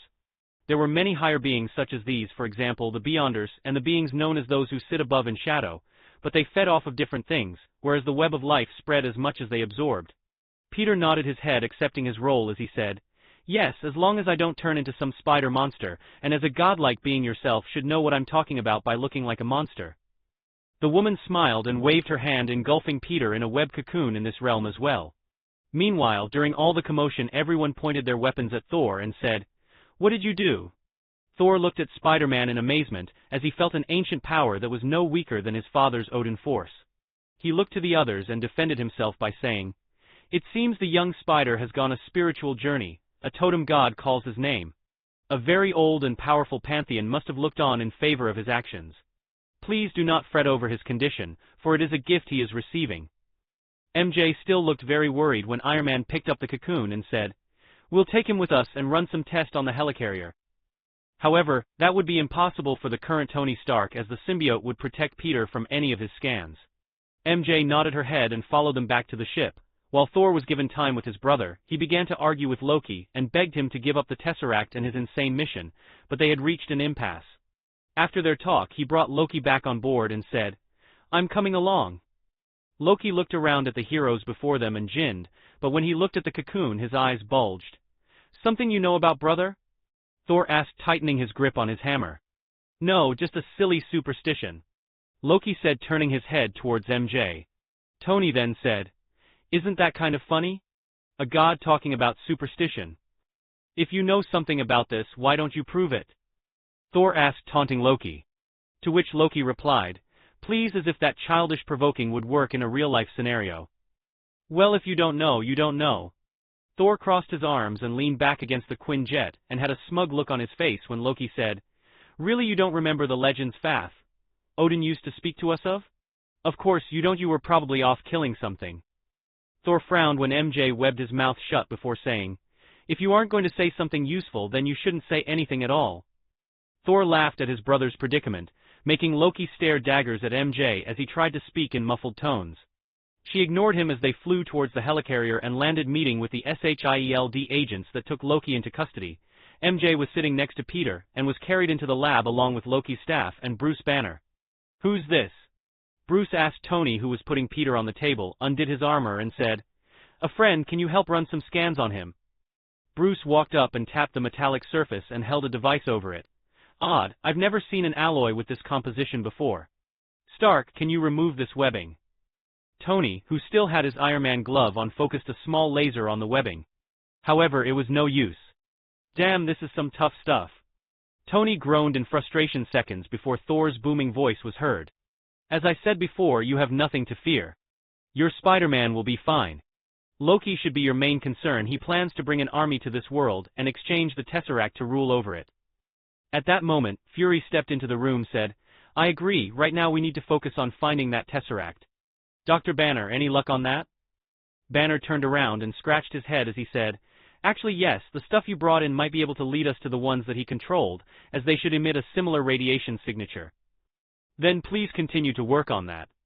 Spider-Woman, I know you're worried, but he'll pull through this. We'll have our best shield doctors trying to help him. MJ nodded her head and turned to face everyone. I know Spider-Man would want me to focus on the task at hand. Dr. Banner, could you please watch over him should I have to leave? Banner nodded his head and said, Sure. Why not? Not like I can do anything else up here. Peter, who was currently undergoing a metamorphosis, was out for quite a long time. A few hours had passed, and it wasn't until he heard Banner raising his voice about SHIELD building weapons using the Tesseract that he started to regain control of his senses. Guys, to be fair, an invasion of alien beings is coming to subjugate the entire planet. Those weapons would be a great asset in such an event. Although I don't understand why you were hiding it, Fury. MJ crossed her arms. Because I wasn't too optimistic about the weapons. I was betting on you, the Avengers being a frontline force, so we would never have to use them. Fury shouted, making the room go quiet, when all of a sudden he heard MJ call out for everyone to hold on to something. A massive explosion went off in the room, shaking the entire helicarrier and rattling everyone in the room. Both MJ's and Peter's senses were blaring and telling them to secure Dr. Banner as she jumped up and grabbed him, keeping him from falling or flailing about the room while she webbed up the rest of the crew with her symbiote. After the room stabilized, she looked to Banner and said, You okay? Banner was about to go green. He tried to calm down, even using meditation, but it looked like that wasn't helping much at all.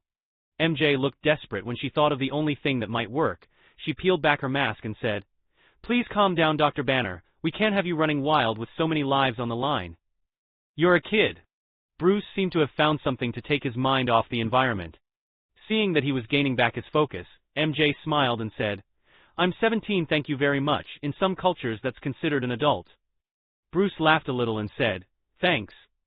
As MJ made the mask resurface, she placed him down and ran over to Peter's side, noticing that his symbiote was retreating back into costume form. Peter opened his eyes up and jumped up before shouting, Holy crap, it feels like there's lightning in my veins. The spider hero felt the changes to his body. His bones, being the biggest difference, had undergone a complete transformation. They now carried a dense and metallic sheen to them, but it wasn't a simple coating like Wolverine, but they were made out of something similar to his spider silk and had the properties of his M-Titan alloy. He also noticed that he had organic web shooters now use the same material produced by his marrow to make incredibly powerful webbing. Of course, he had a way to make sure his organic webbing wasn't permanent.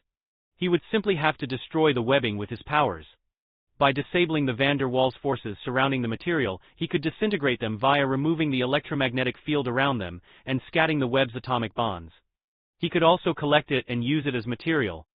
So right now it only existed as a purely combative type webbing. He also felt that his 5 senses were sharper than ever, his strength had increased several-fold, and it was almost as if he could almost see the sequence of events to come just by focusing on his spider sense. However, since he was new to the spider sense upgrade, it felt like those visions were drowned out by a heavy fog. Once he felt like he had control of his entire body, he looked over to MJ and felt her run into him at full speed. Peter grabbed hold of her and said, I'm okay. What's going on? A lot. MJ looked back at the room covered in her webs when she released them everyone. Of course, they made sure to thank her for the save. While everyone was starting to relax a bit, Peter suddenly shot out a web and pulled his hand back, retrieving a certain sharpshooter's bow. All of this happened before MJ's senses could detect the bolt aimed at Bruce's leg. Seeing Hawkeye staring in surprise at Peter, he turned around and tried to run. When he was about to give chase, Black Widow ran after while shouting, I'll take care of Clint. Tony, fix the ship. Thor had already left to check on Loki, and Fury had pulled a Batman on them, so they got to work. Tony slapped Peter on the back and said, Glad to have you back with us, Spider-Man. Peter smiled and responded, Thanks, I'll go check on Thor. MJ, keep Banner from going green on the ship. Banner, I'm a big fan of your work. The thesis you wrote on anti-electron collisions is groundbreaking. I had some questions involving why anti-hydrogen production rely on the rate of antiprotons being slowed in positron plasmas, but since we have to work to do, I'll save the chit-chat for later. Peter then dashed off as Bruce thought, What a smart kid. Peter ran all the way towards the prison they had built for the Hulk. Thor was trapped inside and was about to be forced out of the room when Agent Coulson stepped up and pointed his weapon at Loki. Peter arrived just as the staff was about to pierce through his chest, when Peter webbed him and pulled him towards his grasp. Loki then pressed the switch, releasing the drop chamber in order to make Peter release the villain. The hero jumped, flipping up onto the ceiling while webbing onto drop chamber from above. Holding the several-ton chamber, he reeled it back up before webbing a few extra lines to give support lines for the prison. Peter then looked at Thor before asking, "Can you get out on your own?" Seeing things weren't going his way, Loki decided it was time to leave and disappeared like a puff of smoke. Peter paid no mind to the god's escape and moved over to Agent Coulson. He saw that his lung had been punctured, so he wasted no time and leaned down to use his symbiote and start repairing the damage. While he worked to repair the damage, his spidey senses suddenly became active, giving him visions of what would happen if he healed Coulson completely. Peter realized that something bad would happen concerning the fate of the world if he continued to go along this route. However, that didn't mean he had to stop completely. Once Coulson took a deep breath, Spider-Man retracted his symbiote while looking over his body. He noticed that was still wounded and needed surgery, but the damage to his lung tissue had been repaired and the patient was out of critical condition. Peter then webbed up his wound and placed him against the wall moments before Thor smashed out of the prison room. "I can't heal him, but I don't have to let him die," Peter thought to himself. "Is he?" Thor stood by Spider-Man, who shouted in response, "Go get a medic." Thor didn't wait as he began searching out SHIELD personnel to look for a medic. When Fury arrived, Peter knew the two would take this chance to unite the Avengers and was forced to play along with Fury's schemes for the greater good. Thanks to Bruce not losing it, the ship was in far greater condition, but still took a beating from Loki's mind-controlled puppets. So they had no choice but to set the massive aircraft down for repairs. Fury gathered the Avengers around a table and threw out Coulson's bloodied Captain America cards and said, "These were in Phil Coulson's jacket. I guess you'll never get the chance to sign them now." Agent Coulson passed away in surgery. It took a while for everyone to register what he said when Fury sighed. "Yes, we were building an arsenal, but I never put all my chips into that plan.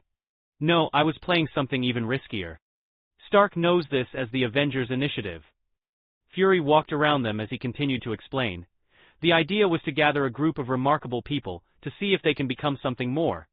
To see if they could work together when we needed them to and fight the battles we never could." Phil Coulson died still believing in that idea, the idea of heroes. Tony stood up and started to walk away when Peter said, "They're this saying the man I consider my father quotes all the time." Tony stopped.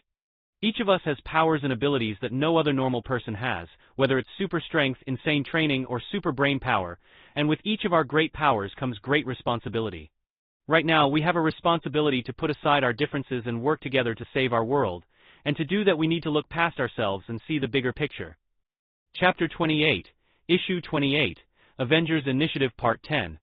What I'm trying to say is, with great power comes great responsibility, and I don't know about you all, but I'm not going to just let Loki get away with this. I'll go alone if I have to. As long as I'm here, you're never alone. MJ held his hand. "No, we're in this together." Iron Man sighed. Fury smiled at the famous phrase and said, "I like that saying. Mind if I steal it?" Peter shook his head and laughed. "Words are free, Fury, do as you please, but in return, you have to say that this isn't your first rodeo." Fury frowned and said, "Well, it isn't."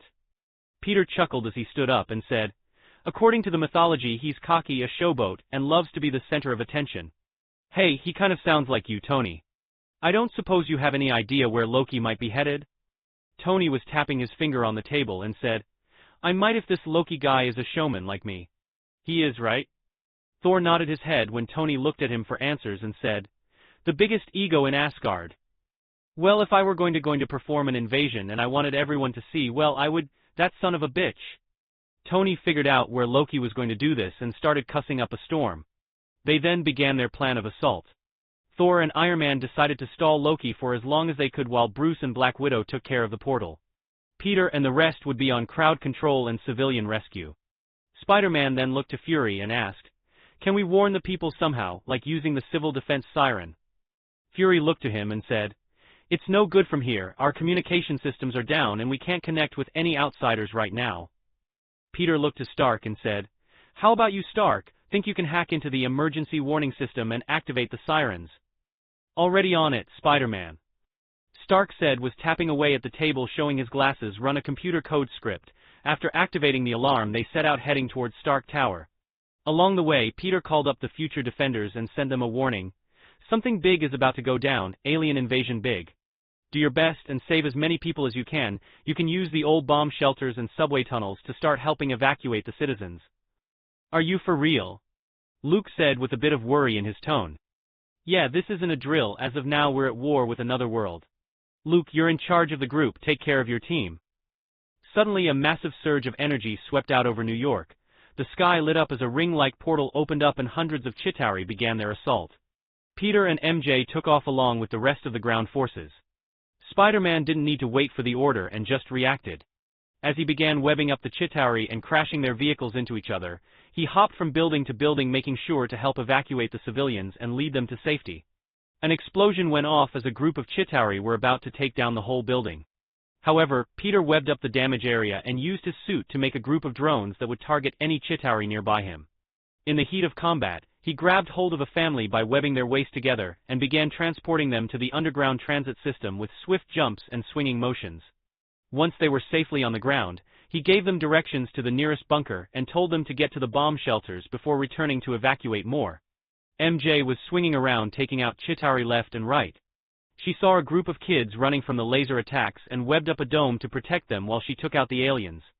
Faster than the human eye could perceive, she leapt in the center of a cluster of enemies and kicked a Chitauri into another of one and shot a railgun version of her webbing pellets through their armor. Webbing a line into another alien, she swung around in a circle, jumping and ziplining to around the battlefield while knocking, grabbing, and throwing any enemy she could get a hold of into the alien in the center of her cobweb. Once she cleared out the area, MJ delivered a powerful electric current down the line, shocking everything within the trap with a lethal voltage that fried their armors alongside their bodies. She then grabbed the kids and started transporting them to a shelter. The spider heroine created 2 flying drones that orbited her body to protect her while she traveled through the gaps in the city buildings. Along the way, she spotted a few more citizens and webbed them up and carried them with her while the spider drones shot down anything that came close to them. Back with Peter, he was carrying away a new group of civilians, when he stared at none other than JJJ and his son protecting his family, and a few dozen other people from a group of Chitauri with M16s. Huh. So that's why JJJ isn't up my ass. His wife is still alive in my universe. Peter swooped in and quickly kicked the head off of one of the Chitauri, and webbed up one of the guns on causing it to explode in the other Chitauri soldier's face. Spider-Man! The group of survivors shouted. Good to see you too, New York, but now's not the time for idle chit-chat. Peter looked around and back to the crowd and said, Well, come on folks, alien invasion's not stopping anytime soon, let's get you to a shelter. Peter webbed up a net and said, Everyone on! As everyone stood over the web, Peter picked it up and began flying towards the nearest shelter.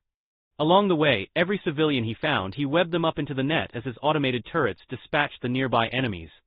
As he flew towards the shelter location, JJJ said, Spider-Man, would you answer a few questions? Peter looked down at him in amazement and said, Really? You're asking me now? A decent journalist would never pass up this opportunity, JJJ responded. Okay. Make it quick, Peter said as he neared the subway. Are you some kind of half-bug man under that mask? Are you some kind of mutant? Why do you risk your own life to help others? No, I'm not some weird human-bug hybrid, I'm still human. Yes, I'm a mutant, but so is everyone else on this planet, and I do this because with great power comes great responsibility. JJ, if you had my powers, what would you do if something bad was happening and you knew you could stop it?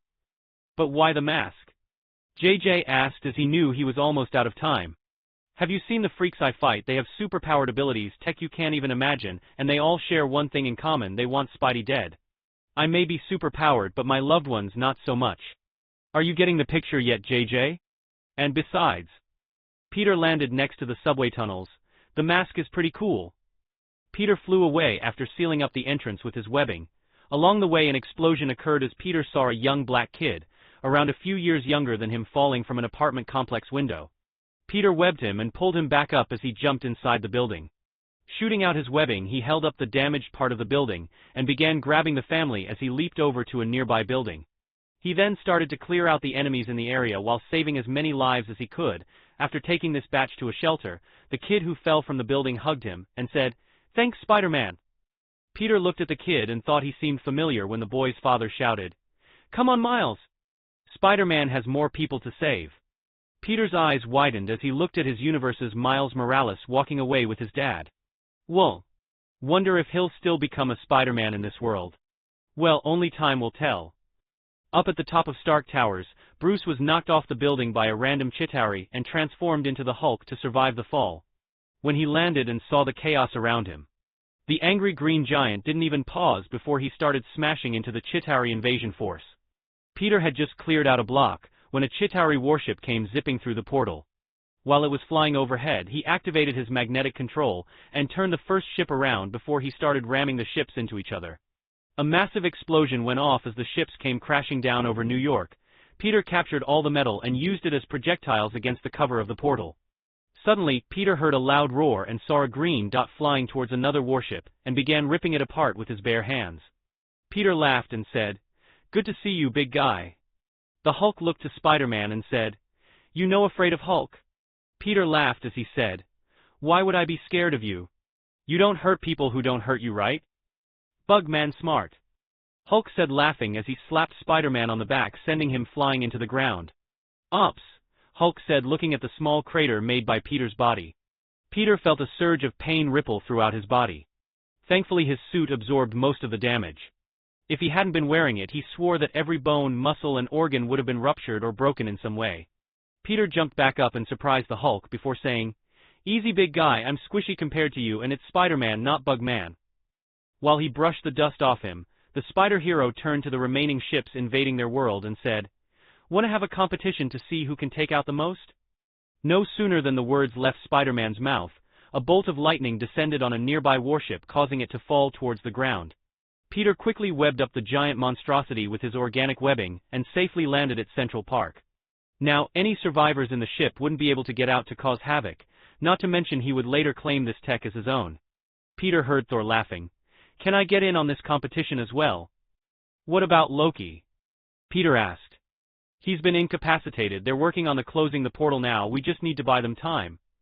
"Sure, but try not to destroy the city. If you can aim the wreckage away from the city, that would be appreciated," Peter said before he started controlling another warship with magnetism.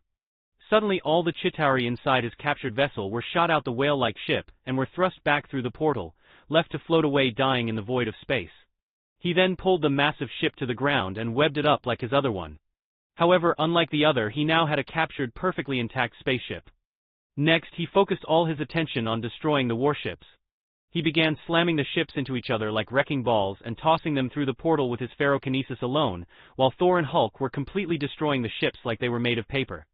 Giant green fists and hammer blows combined, sending multiple shattering blasts of shrapnel that Peter redirected and used to kill off even more Chitauri. Thanks to their close proximity to each other, Peter was able to keep most of the damage localized in Central Park, but there were still thousands of smaller units slipping past them and flooding into the city. Thankfully, they had the full might of Avengers kicking ass all throughout the city. Several sonic booms echoed out as Peter suddenly looked over to the tower when he saw Iron Man blasting off into the distance. He noticed that he was carrying a missile on his back, and that the portal was beginning to shrink. Peter waited for Stark got close to him, and used his magnetic power to pull the rocket off of Tony's back before launching it straight into the Chitauri mothership as the portal closed. "Thanks for the assistance, Spider-Man," Stark said as he thought of what almost occurred. "No problem, Iron Man.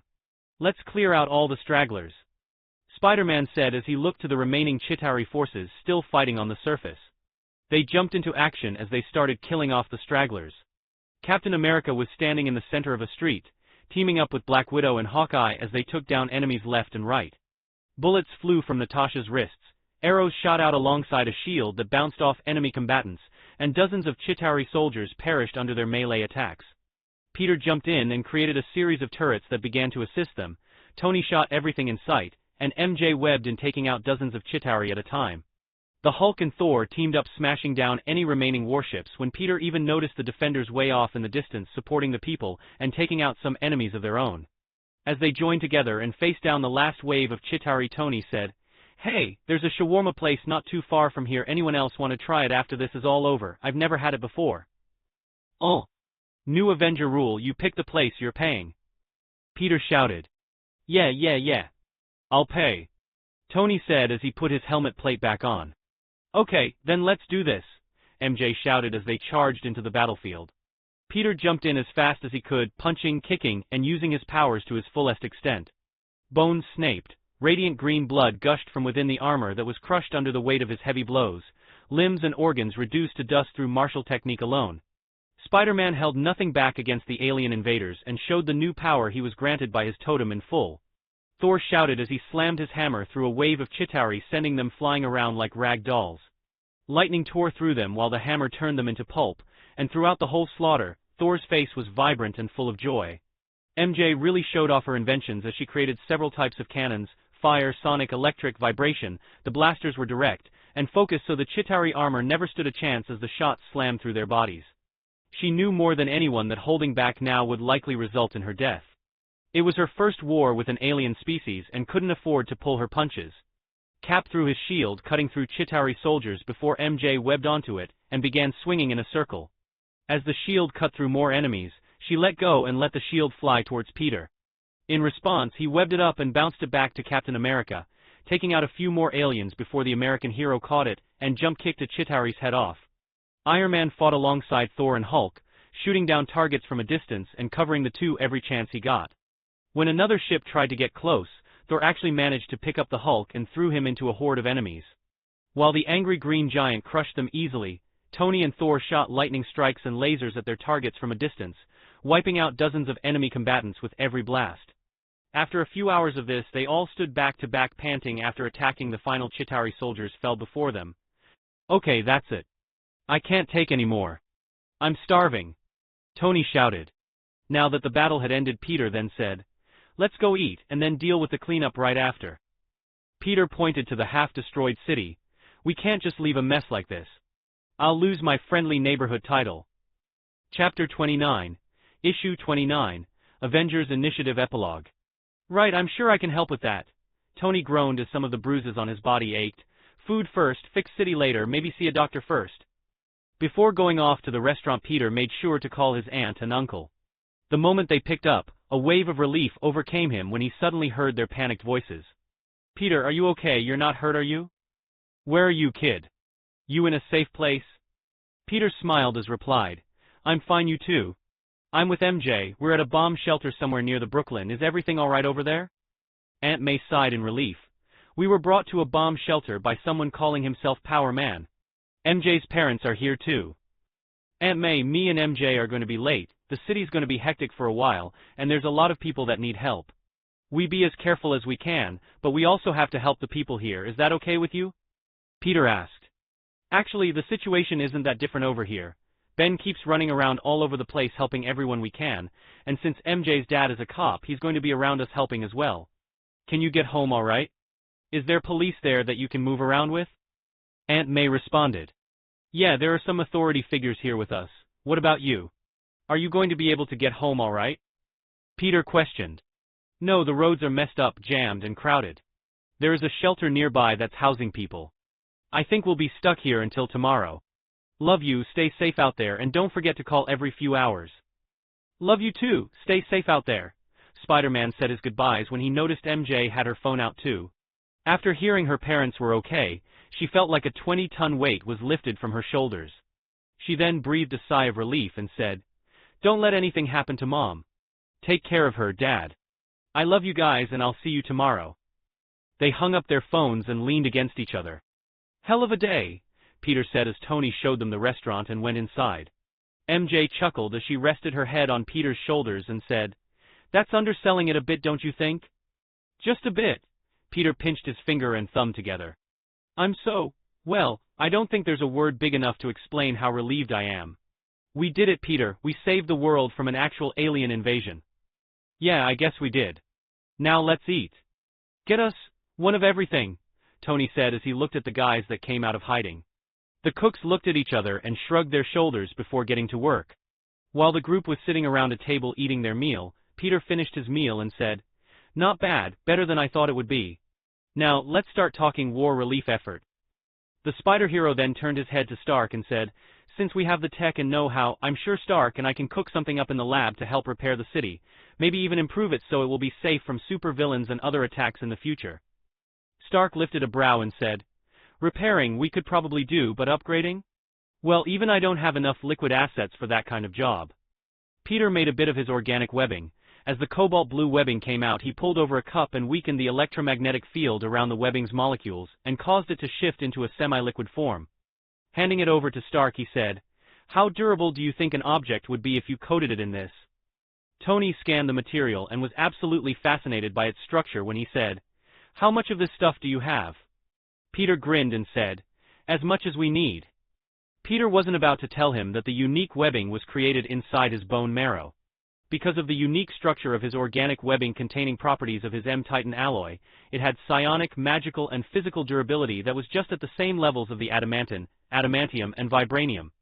Not to mention that because his webbing was neither a solid nor a fluid, it could become both by simply spacing and pushing together the atoms with an electromagnetic field. Incredible, we could even use impacts from people walking to damage caused by villains. Hell, even the rain could give the city additional energy. If we could work out a kinetic transference device to suit the material's ability to absorb vibrations, it would lessen the strain on the arc reactors I've been setting up. I was thinking of using my nanobots like paint would be perfect for routing the energy, and if we could develop an efficient enough battery and generator, then every earthquake, monster attack, and villain attack could feed the city energy, but we need strong enough batteries to store the excess energy to prevent overloads. What's your opinion on liquid metal batteries? Peter and Tony started chatting away when Banner and MJ jumped in as well. What about adding sound dampening to the material so everyone doesn't have to wake up when a battle going on outside their buildings? MJ started sketching out a prototype fabric. It'll numb the sound but won't diminish it completely. Windows are a thing, Tony, MJ added. Oh wow. Do you think you can make it absorb radiation and make them solar cells as well? Maybe you could rearrange the nanobot functions by adding something like this. Banner started to write down his thoughts. Clint laughed as he turned to his partner and said, "You catch any of that?" "Every third word or so," Black Widow commented. Captain America smiled and replied, "I don't understand the jargon, but sounds you guys fix the place up and can keep it from being destroyed in the future." MJ had suddenly thought of something and almost blew Peter's identity. "Pet. Spiderman, isn't it your birthday?" Peter widened his eyes and said, "We've been out all night, I completely forgot." MJ smiled as she sat on his lap and whispered, "I think I have the perfect present for you." Thor laughed and asked, "So how old are you now, Spider-Man?" "Younger than you think, but old enough to be considered an adult where you're from. I believe in your culture. I should have already gone on my first hunt." Peter answered. Thor laughed, "Then you should come to Asgard sometime. We could help you pick a prey. And if you bring it down, we could even make you a weapon forge in Nidavellir." Peter smiled. "Really, I'm actually very interested in meeting a god of the forge." He then turned to Tony and said, "So Tony, would you want to see a star that's been turned into a forge that can craft materials you've never even heard of before?" Stark smiled as he said, "You know, that sounds like a lot of fun. But first, Spidey couple, you two should come work for me." Tony shouted with excitement. Peter responded with, "Ha! You wish. Maybe I could get you to work for my company someday." "Fine, how about a partnership then?" Tony said as he held out his hand. "That I can do." Peter shook his hand responding. "But then you'll have to tell me who you are. After all, I won't go into business with a total stranger," Tony shot back. Peter laughed and said, "Sure, when I form my company I'll give you a call. Oh yeah, help me out moving the 2 warships I caught in Central Park, will ya? I'll stop by tomorrow and we'll open it up together." Stark smiled and started laughing before he said, "Darn, and here I was hoping you forget about that." The two chatted for hours when they decided on letting Tony Zai and his many extra suits to speed up the process, and Peter and MJ gave him some sketches for some different cleanup and repair drone bots. Tony made a bunch of improvements, schooling the two on tech. However, they were still able to offer a bit of advice before they finished their meal. Peter stood up and said, "Well, I guess we should get back to work, gonna be a long couple of weeks." Before they paid for the check, Peter had them all take a picture together. "This one's so going up won the Spidey account," MJ said as they walked outside to begin helping the people of New York. First, they stopped by where a group of people was gathering. They were placing up pictures of lost family members and contact information. Peter and MJ looked around for a good 5 hours or so before reuniting hundreds of people with their loved ones. Every once in a while they would have to deliver some bad news. It broke their heart to see the grief-stricken tears of those that lost their loved ones. MJ was both distraught and inspired. She wanted to grow stronger so that she could save even more lives. Peter grabbed her hand and said, "I'm with you, together we'll get stronger and protect the world we love. Don't forget what your symbiote is capable of. Should you find an opportunity and someone who's will to share their power, we can continue to improve our abilities." "You don't think we'll go power mad?" MJ asked. Peter then answered, "Not if we do it the right way. There's nothing wrong with wanting to be stronger, but we have to remember, the stronger we get, the more responsibilities we'll have. MJ finished as she started swinging towards a broken-down building. Before using their webbing, they reinforced certain weak parts, making sure it was safe for reconstruction later. They also still managed to find some survivors buried under some rubble here and there. They sent them to locations where residents were gathering, and the sun had all but set when the two decided to call it a night. The two webbed home exhausted when they came in through Peter's window and transformed into their nighties. They laid in bed and smiled at one another. MJ wrapped her arms around Peter's neck and kissed him passionately. You know. MJ reached her hands down, grabbing his member, and said, I still have to give you your birthday present. Peter grabbed her shoulders and said, MJ, I want us to. MJ started to cry. Don't you want me? Don't you find me attractive? Peter bit his lip and sighed. You're the most beautiful thing I've ever laid my eyes on. I love you, MJ. I love you so much it hurts when I hold myself back like this. But MJ stopped his sentence short and kissed him before whispering in his ear. Then don't. I love you too, Tiger, and this is what I want. She removed her clothes and stood in front of him. The pale moonlight shined against her soft and supple skin. Peter's eyes were drawn to her well-developing breast and perfectly toned body. MJ moved closer to him and placed his hand against her groin. Peter felt a fire burn through him as he lost himself in her passion.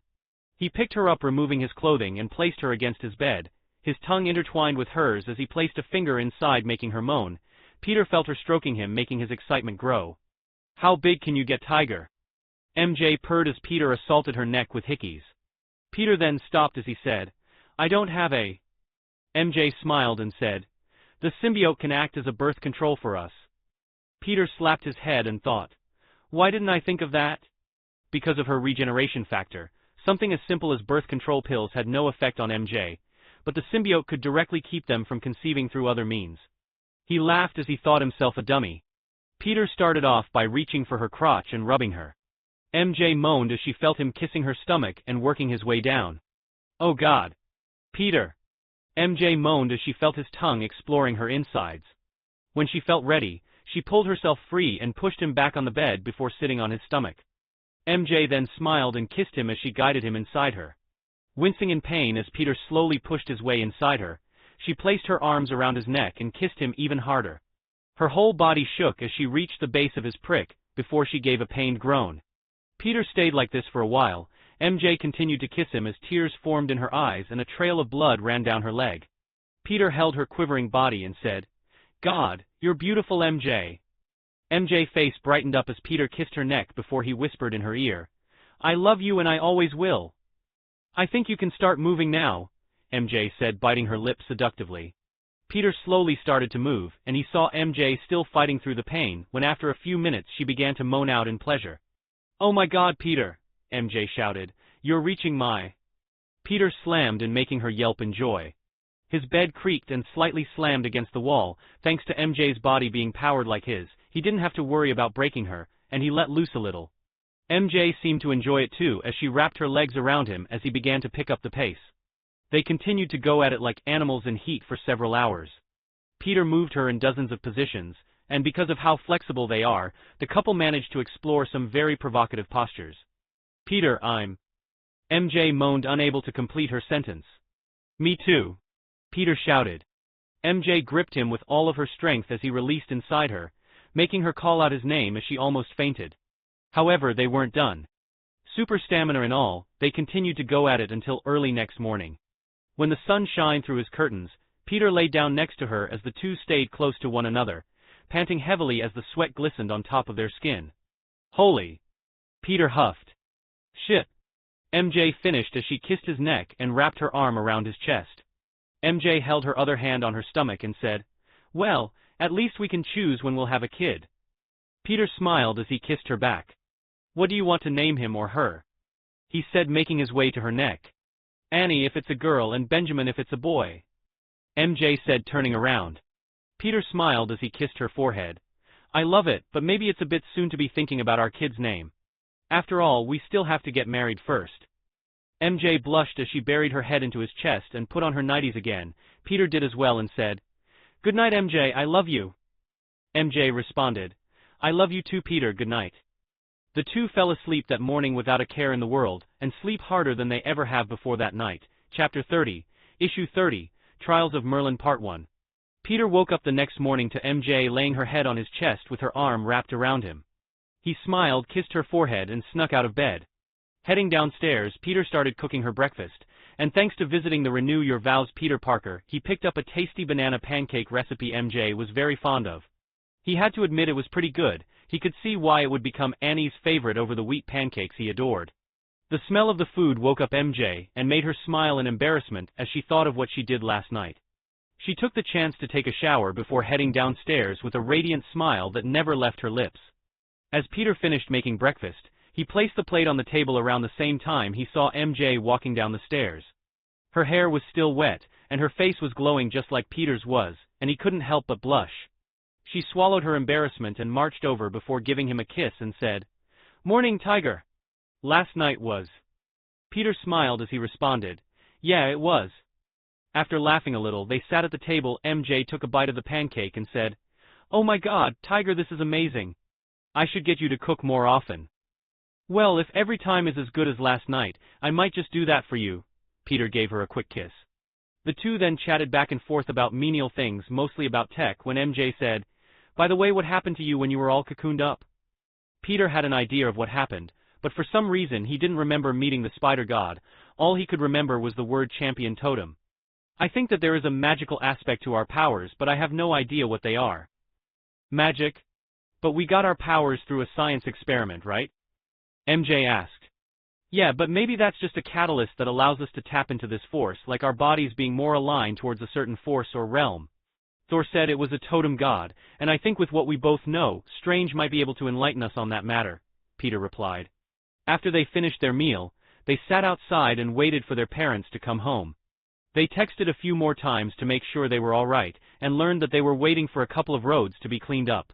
It took a while, but after a few hours had passed, a beat-up Volkswagen Type 3 drove into the driveway. Peter's jaw dropped as he saw the damage to Uncle Ben's car and walked up to them. "Hey, are you guys all right?" Ben and May hopped out of the beat-up vehicle and ran up to Peter hugging. "I'm so glad you're okay." MJ's parents did the same as they told them what they experienced. After helping out, the people had to clear the roadways, and slowly making their way back, they ran into quite a few situations. Along the way home, they helped out survivors, helped remove wreckage, and eventually had to spend the night at a human services center. "Actually, MJ and I were planning on going out to help with helping the disaster relief, but we wanted to wait for you to come home," Peter said, scratching his head when he saw their expression, and continued, "We're actually planning on joining some friends from school, so we'll be moving with a large group." May looked like she was struggling with the idea when Ben patted her shoulder with a smile on his face and said, "Let them go." "Ben!" May shouted with a worried expression. "It's a good thing that the youth want to take care of their city, and the fact that Peter and Mary want to take part makes me proud." Everyone smiled at Ben's words. After all, it was because of his nature that they helped so many people while trying to get back. Every time he saw someone in need of help, Ben was the first one to jump into action. After some light convincing and a breakfast to unload all their thoughts, the Spider duo left the house and webbed off towards Stark Towers. The real repairs would start there. After gaining some altitude, they switched into flight mode and shot off into the sky before activating their glider suits to gracefully fall towards Tony's home. When they arrived, they made sure not to intrude like they usually would and rang the doorbell. After waiting a few minutes, a screen popped up on the display screen showing Tony and Pepper in bathrobes. "Hope I'm not interrupting." Peter chuckled, making Tony reply, "Actually yes, could you give us 2 hours? Pepper took over and said, "Hi Spider-Man, Spider-Woman, Tony will be right down." "I will," Tony replied with a sad expression. "You will," Pepper shot back. "Ugh, I guess I'm coming down. You know Spidey, your timing is horrible." Tony shut the camera off and opened up his gates. The Spider couple made their way inside and greeted Pepper before she took them to Tony's lab. Peter still couldn't get enough of this place. The upper lab was just for fun-time projects, but the real lab was below. Peter and MJ rode an elevator down and entered into a very large open space that had 2 webbed-up Chitauri warships stuck inside a containment field. Peter smiled as he waved to Tony. "Tony, my man. These look great." As they approached, Tony noticed the strut in Peter's stride as he grinned and said, "Looks like I'm not the only one who got some last night." "Tony!" Pepper shouted. Tony laughed before saying, "What Spidey's walk has a chipper mood to it. Jarvis's recognition software is never wrong about these things. Either he just hit the jackpot or he got some." Peter could feel the embarrassment coming off of MJ as she readied her hand to slap him. Tony raised his hands to protect his face while wearing a worried expression. "Easy, Spider-Woman, I'm not in my suit. A slap like yours could knock my head off. It's a good thing I can control my strength." MJ smiled. "Oof," Peter chuckled. "Do it, Spider-Woman." Pepper shouted. Peter winced as he heard the slap. Tony's face had a red imprint on his cheek, and I deserved that one look on his face. "Why'd you say it? You had to know this was going to happen?" Peter whispered. "Did you have fun?" Tony grinned. "Ahem, yays." Peter rubbed his throat while acting like it was a cough. "Ow." MJ slapped him in the back of the head and walked over to Pepper. Spider-Man walked over to the ship and saw the prototypes to the cleanup robots. These would dispose of rubble and recycle it using his webbing as a new bonding agent. It would replace and fix most of the damage to the city. Tony even made an AI just for the cleanup and repair. He called him Handybot. Peter laughed and said, "Why not Mr. Clean or Agent Soap?" "Because those names suck," Tony replied as he rolled his eyes. The Spider Hero also saw a test run using Peter Parker's regular permanent formula. The building was in the middle of being coated, sanded down, and painted over. Since the adhesive was capable of bonding things on a molecular level, the end result looked no different than any other building surface. The spinneret for the device was made by a kid I know. I made some changes to it to suit the purpose though, and the results are amazing. Take a look at this. Tony brought them over to an I-beam made from the webbing, and there was a section of it covered in the liquefied organic webbing he handed over to Tony yesterday. It looked like it had been subjected to a series of stress tests as there were burn marks and dents around the coating. If we coated this substance over the surface of building materials, they would vastly expand the conditions needed to cause wear and decay, they could absorb damage and supply energy to the city, and they wouldn't have to go through constant maintenance. Mr. Parker, what you have here isn't just money, it's real wealth. MJ was shocked when Peter Memory hold it because of how interested he was in the drone's sphere-like design. "Yeah, I can." Peter paused when he realized what Tony called him. Slapping his forehead, he turned to his friend and asked, "How long have you known?" "I figured it out when I saw your webbing on the battlefield. Jarvis ran some scans and found a 30% match to the adhesive formula you gave me." "Yeah, but those have been out on the market for a while now. Anyone can make my webbing in some form if they're smart enough." "True, but in combination, the 3D printer you built had too many similarities to those shooters on your wrists. I was really impressed by your work, you know." Tony pulled open a screen showing his nanobot design. "I was mostly impressed by your reactor. How did you create such a powerful and precise magnetic field? I get the hypertorus shape, but you don't just luck into these kinds of specifications. It took Jarvis a full day to run through all the calculations to get this to work." Peter removed his mask, making Pepper gasp. "So you knew even before the whole Avengers Initiative?" Tony replied, "I kept waiting for you to trust me, but then I thought, nah. That's not me. Better to rip it off like a worn Band-Aid and embarrass you, tease you, make jokes at your expense." MJ removed her mask as well and said, "Hi Pepper, good to see you again." Pepper smiled and turned to Tony and said, "Tony, you should make me a suit." Tony smiled and replied, "Could you say those words again?" "Tony, build me a suit, please." Pepper smiled as she crossed her arms. "One more time, please." Tony couldn't help but push his luck while biting the bottom of his lip. "No!" Pepper shouted. "Oh, come on. I've been waiting forever for you to ask me to make you one. I've already got a few designs ready. Seriously though, what brought this change on?" Tony pleaded, making them laugh. "I thought that I couldn't be both a couple and a superhero, but apparently—" Pepper looked to Peter and MJ before saying, "I was wrong. Nothing bad about moving forward. After all, it just seems like the most logical step." "Oh, most logical, huh?" Tony grinned as he nodded his head in agreement. "So it has nothing to do with what happened last night?" Ignoring the couple flirting beside them, Peter walked over to the warship and said, I can control magnetic fields, so I kind of sense how much energy was being produced while making it. Not to mention if I can learn more about my power, I could even rearrange molecules in metals to make other metals. Peter waved his hand, collecting the webbing that he originally used to tie down the ships. He then made a basket using his web shooters and proceeded to fill it up with his organic webbing. After turning it into a liquid with his ferrokinesis, he closed it off with his regular webbing and patted his hands like he just got done working. Now then, I think that's a little over 3,000 gallons for you to play with. I'm gonna charge you for the material, Peter said, grinning. Amazing. Imagine the alloys we could craft, kid. I'm gonna give you a crash course on Stark methods of metallurgy, Tony said as he stared at Peter and the ship in front of him. Peter laughed as he opened up a hatch in the ship and said, "What do you say to a little exploration?" Tony summoned his armor and said, "Kid, I thought you'd never ask." MJ stood up beside Peter and said, "I can't believe we're about to investigate an alien spacecraft." They stepped inside and wondered at the technology. Most of the equipment seemed to be operated by psionic command. There was enough space to house hundreds of thousands of people, and it was full of many high-tech machines that left them clueless. However, what made them drool with excitement was the anti-gravity engines and atmospheric manipulation device.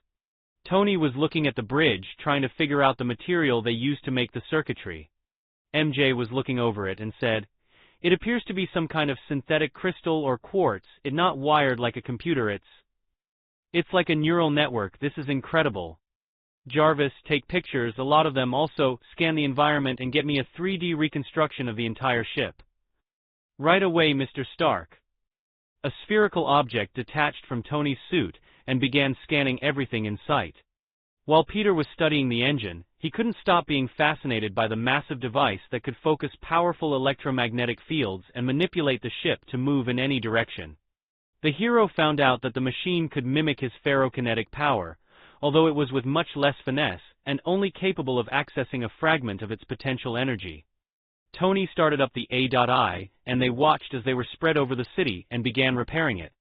Everyone freaked out at first, and a lot thought that the invasion wasn't over, but when they all noticed the Stark Tech logo, they started to think. Their suspicions were confirmed when Tony sent out a mass text telling people what the objects were for. The cleaning bots would scan the damage and use a mixture of Peter's formula to repair and enhance their buildings and broken housing. MJ and Peter continued to web around helping people, and along the way he met up with the defenders. "Power Man!" Peter called out to him. "Hey, Spidey. Been a while. I saw you during the invasion but didn't have any time to spare. Sorry about that. So, how have you been?" "Pretty good, actually. I owe you some thanks. One of the people you helped out with yesterday were relatives of ours, so thank you for saving my family." MJ smiled as she said, "Thank you." Power Man smiled and said, "Hey, we're all friends, no need for that." "So," Luke pointed to the drones flying around, "is this Iron Man's work?" "We helped. It's more like 40% us and 60% Stark," MJ said, laughing. "Well, I have to get back to helping people. Good seeing you again, Spidey couple." Power Man waved his hand as he went to help fix up a broken-down shop by helping them clean up the heavy debris. Peter and MJ webbed to a nearby high-rise and looked over the rapidly recovering New York. They held each other's hands and laughed when they saw how quickly the machines were working. "That is really cool to see. I should make one for my house." MJ's eyes sparkled. "I guess we can say goodbye to chores," Peter chuckled. "All right, I guess we should get back to work. We have to free up some time to study magic. So, I was thinking once we get back to school we should apply for early graduation. Since Tony already knows our not-so-secret identities, he can help us start up a company, but I wonder how long of a hiatus we'll have to go on. I'm sure delaying our college education isn't going to make our parents completely freak out. I'm sure we'll do fine, Tiger. After all, even if it takes a couple of years, we have the Avengers to help pick up the slack, and since we won't have to worry about money anymore, it really isn't that stressing." MJ gave him a kiss on the cheek as she jumped off the high rise and webbed towards where they were needed. Peter followed after, and the two started fixing up and helping the many citizens of New York, and they continued to do so for 2 weeks. Only when the city started to look like its former condition did life return to normal and school start up once again. The engine could produce energy through a powerful antimatter reactor to emit graviphotons that would control the spatial barrier around the ship. Any direction the EM field moves, the ship follows. The fuel the ship used was an unknown element that glowed with an orange-yellow light. At the moment, Peter could only call it exotic matter until he learned its proper name. They spent a few hours studying the ship before Peter stepped back outside to work on the repair robots. Tony and MJ soon followed after, and as they worked they discussed their findings while making vast improvements on the cleanbots. Once they had the first robot up, Peter unwebbed the other spaceship and made another 3,000 gallons of M-Titan webbing for Tony to use. Within a few more hours they had finished building a few hundred of them, which was more than enough to send out into the city.